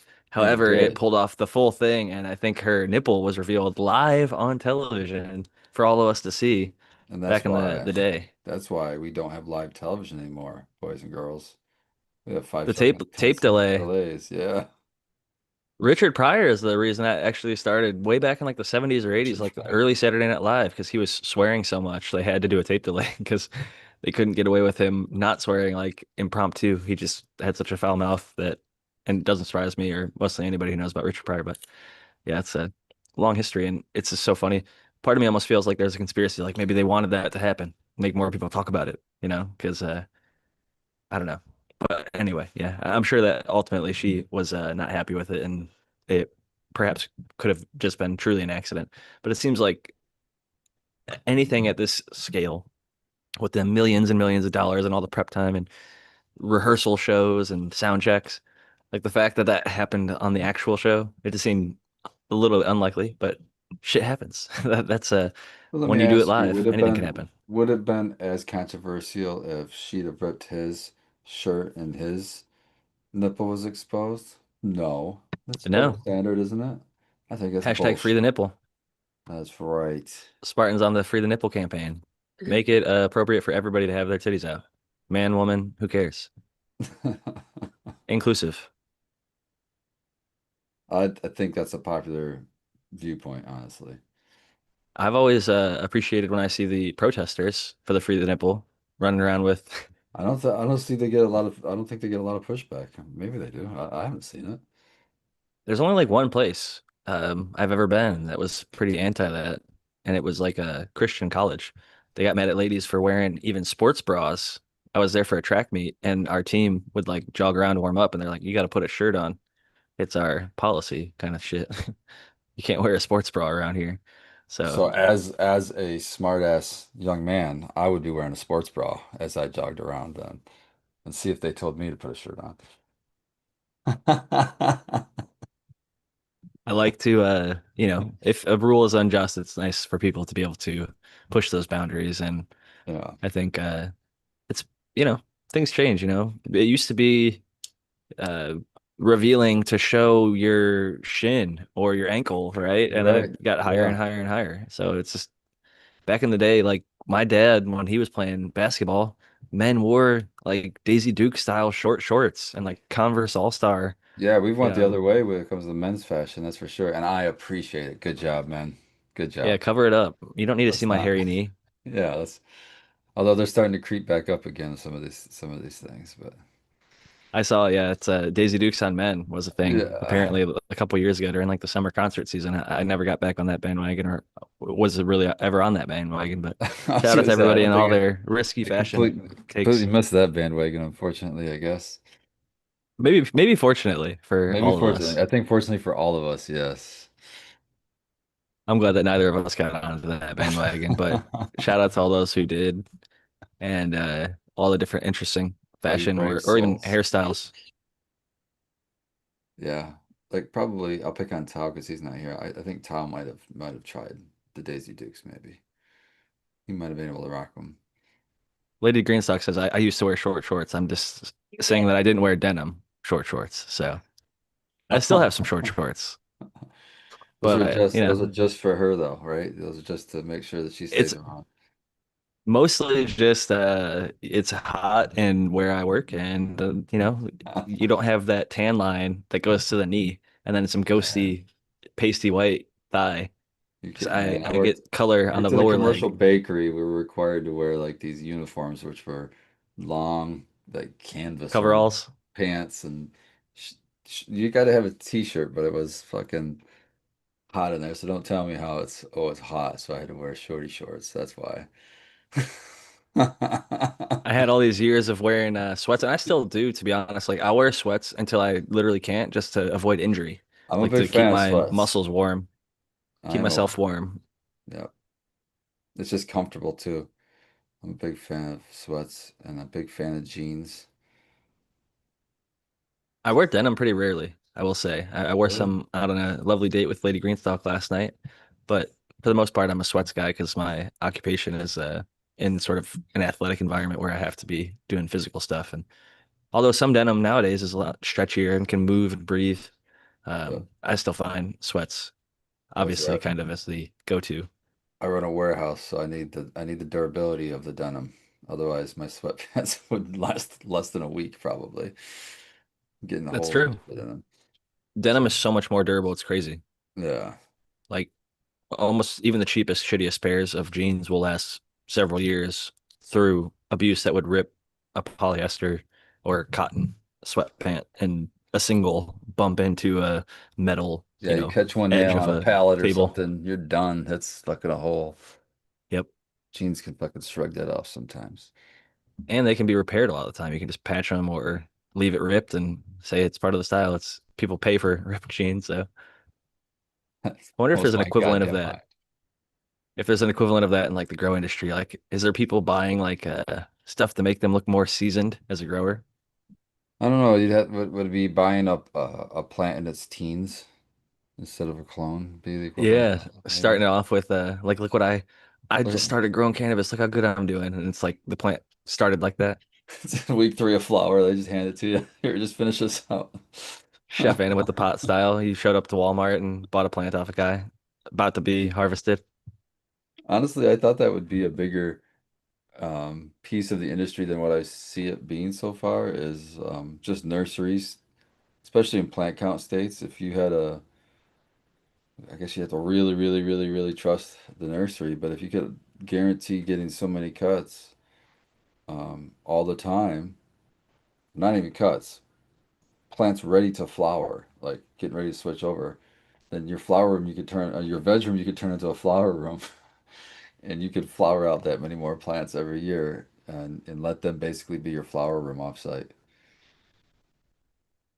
Be nice to have. I'm also surprised slash a little sad that like cut flower style cannabis, like bouquets that are just like 80 to 90% of the way, like they're cut, dried, and mostly cured, but like you could have it in like a vase for a day or two and like appreciate it and then, pull a branch and trim a little off, snap a little off and grind it up and smoke it and enjoy it.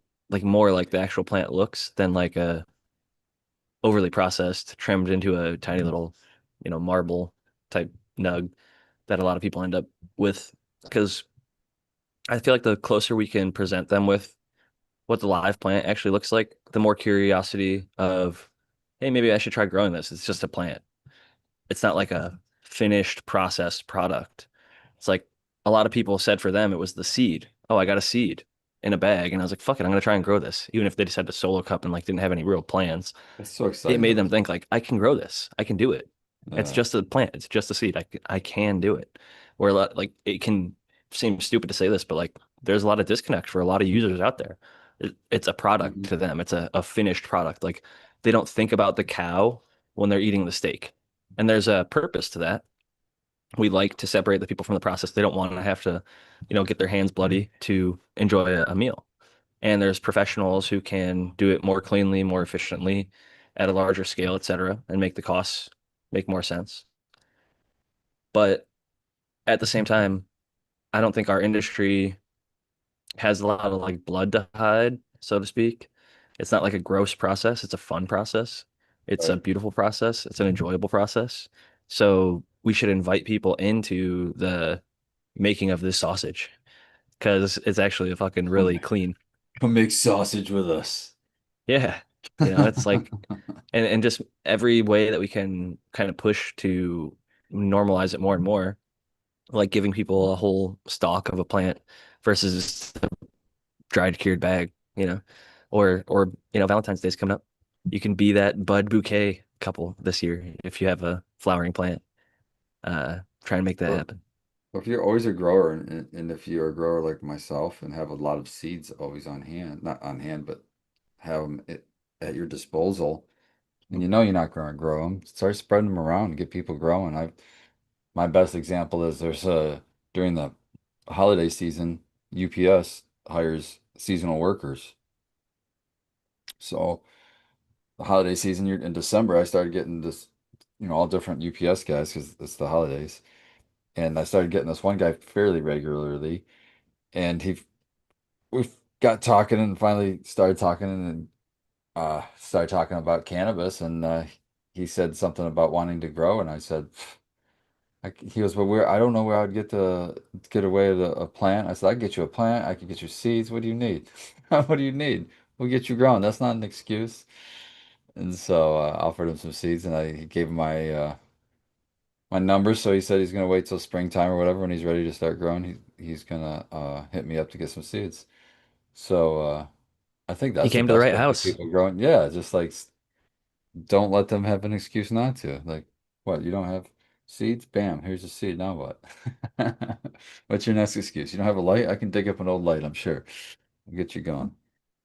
Honestly, it's and sometimes it is just that putting something in somebody's hand that, like, before I even had a coffee maker, I bought a bag of beans because I was like, I was gifting them to my sister because she's a fan of good coffee. And then I was like, well, I have some here. I bought kind of with the intention of, I just really liked this particular one. I wanted to have it. And I was like, I'm eventually going to get a maker. And it lit the fire under me. It's like, well, I've got them and they're only getting worse. So now I got to get the stuff to make it at home. And so I think giving somebody that seed is similar in that, like, oh, it's sitting in that fridge. It's not getting any better. I want it fresh. I heard it was better fresh. Maybe he told me to, get it going next spring or whatever. Don't wait till 5 years from now, do it sooner than later. And I'm glad that you were able to kind of give him something like that to help motivate him. I have helped a couple people kind of get growing with similar stories and things like that. And it's easy to forget because we have so many seeds and things like that at a certain point that other people see them as like highly valuable or rare or difficult to get or don't even know which ones to go after. So you can save somebody a big headache by providing something like that. I can't believe it's already 5:49. It's a score update. We've got 10 minutes left of the show. 9-0 Seahawks. So Noah the Grow is probably going wild. I mentioned, I think maybe before the show, I contrarianly said last week, boo Seahawks, but I'm really not a big Patriots guy myself. My brother, funny enough, was way back before they were popular, like the year that they ended up winning their first Super Bowl. And now that like they're super big, I almost feel like because he's an underdog guy, almost doesn't like them as much anymore. But yeah, he can do that hipster and say, I liked them before they were the 6-time Super Bowl champions or whatever it is now. But Super Bowl Sunday. having a good one, smoking lots of Super Bowls. Almost feeling a little lightheaded. I got to get a Super Bowl meal here in about a couple minutes. But Hey, yeah, that sounds good. Always, always. Emily hooked it up today. What did we have? We had hamburgers. Oh, they're fucking killer. I had two. I may have a third one actually right after this. I personally am a huge fan. I think it's actually, it obviously sounds dumb, but it's popular for a reason. They're well balanced, you know. It's got a little bit of a, especially if you get like a decent bun, good You get a meat. homemade, you get a homemade too, where you have like the fresh vegetables to top up, and it's like this tall, and you're trying. Oh, dude, come on. Yeah, good stuff. Good stuff. I do want to Even mention. I non-homemade, keep. like a good one at a commercial spot, like a Five Guys who just like kind of does it right. Five They Guys nail a just lot came of into the. town, but they haven't opened yet. But they just came into town. It looks like they're gonna open any time. I can't wait. Love me some Five Guys. I was gonna say if you haven't tried it yet, you'll enjoy it for sure, Oh, in my opinion. yeah. There's one in the town north of me, the town just to the east of me. They just hadn't got here yet. So, but now they're here, so we're good. Save me the Save you the drive. drive. Yep, yep, yep. It does cost more, but I feel like you do get more for what you pay for than like a McDonald's fast foody kind of burger. But Yep. those are way different kind of qualities and prices. The fries are ridiculous. The bag fries, my Oh my God. wife was saying, yeah, you get the whole extra scoop. You get the small fry and then like throw that extra scoop in there, and the whole entire bag is full of fries. That's what I say. Like, just give one fry. It's gonna be good for everybody. There'll be enough fries for everybody. I guarantee it. The cool thing is, it's like still family owned. Like the guy who started it just wanted to spend time with his sons, and so it's like a dad and like four sons, and that's why it's called Five Guys. And he That's just like wanted to make the best burger and fries possible, and everyone's like, it's kind of crazy. Like, are you gonna sell other stuff? He's like, nah, just burger and fries, and we're just gonna like kill it. Like, no branding on the bag. They have hot dogs and stuff now, and they'll say hot dog if you order one, but it's predominantly burgers and fries, hence the name. good shit. But yeah, it's interesting history of that company, and actually, I do stand by the fact that I do think, in terms of commercial stuff, that's gonna be a good burger. I do want to bring up one thing that I keep forgetting to bring up on the show is like, and I wish I could bring up the actual name of the research article, but I saw this article that it looks like it was new to me, but it looks like it's maybe about a year old now that came out of Australia, University of Australia, if I remember correct. And it looked at explain with far red light. And one of the interesting things that it was saying that it took different light cycles. So it took the light cycle and it gave 10 hours of the regular base light, whatever you normally would give your flowering light. And then the last 2 hours gave nothing but far red light.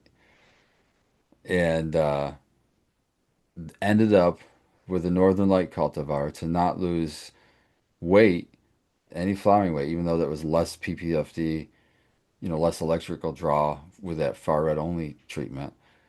Um, and it increase, almost ridiculous increase of 80% in cannabinoids. But then they did the same test on Hindu Kush, and Hindu Kush didn't see anywhere near, like it was like negligible. I mean, it was like a percent or two difference in cannabinoids.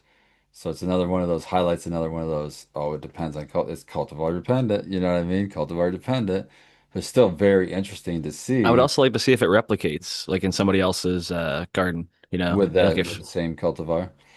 Yeah, with Northern exactly. Lights. Yeah.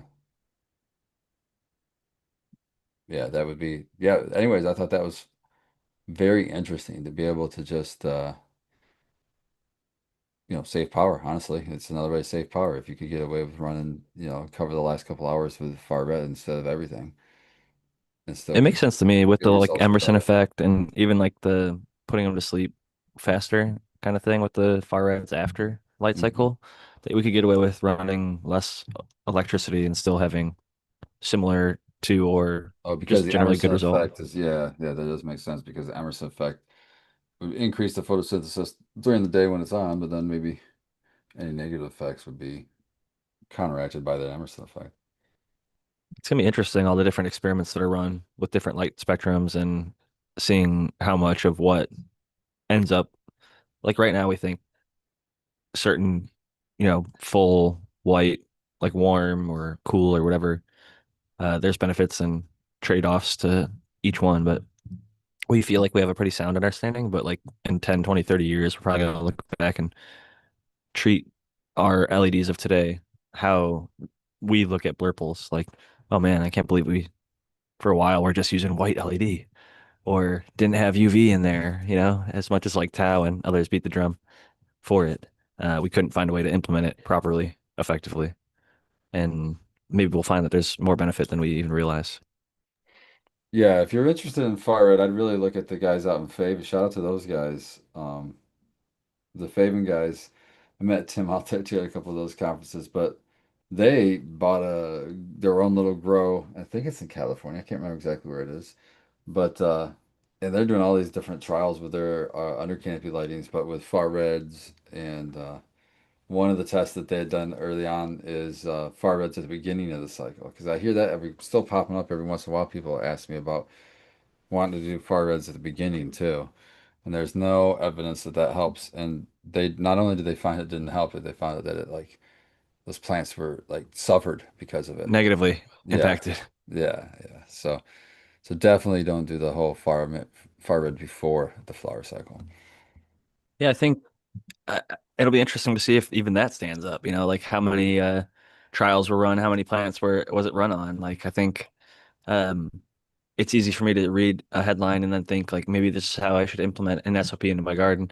And then comes to find out like if you see the garden, the plants look like shit or it doesn't replicate or some other thing. But that being said, I still want to know the data and it does often guide us and put us to the bleeding edge. And I do think underlighting is another one of those things that was underestimated for a long time and kind of scoffed Yeah. at and looked down upon. But now it's like more and more that I see research starting to back it. Hopefully, people that were against it are open-minded enough to accept when new data comes around or try it themselves. I think both of I those was one are of those people. I wasn't an early, like when I first heard about it, I was like, that doesn't make sense. What are you talking about? Blah, blah, blah. But then, I couldn't deny everyone that said, no, I've tried it and this is what I'm seeing. I'm like, okay, well, and I was getting commercial guys telling me it too. They're seeing it at large scale. I'm like, okay, well, maybe there's something to this. And then I had to try it for myself.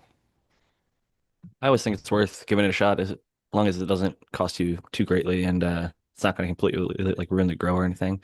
But we're coming up to the end of the show and I have one Super Bowl related item to go over real quick before I wrap it up. And that's just to say, once upon a time, my late father and I, when I was in Seattle for a basketball tournament with my brother, we went to the Seattle Seahawks stadium and we walked around the entire stadium, the giant fucking stadium, and checked every single door handle, trying to just open it up. It was like the off day trying to get in, and there was some guy power washing the like sidewalk, and his extension cord popped open one of the doors. We checked every other door, but that door was open, and we just casually walked up as he was power washing, like headphones on, not really paying attention.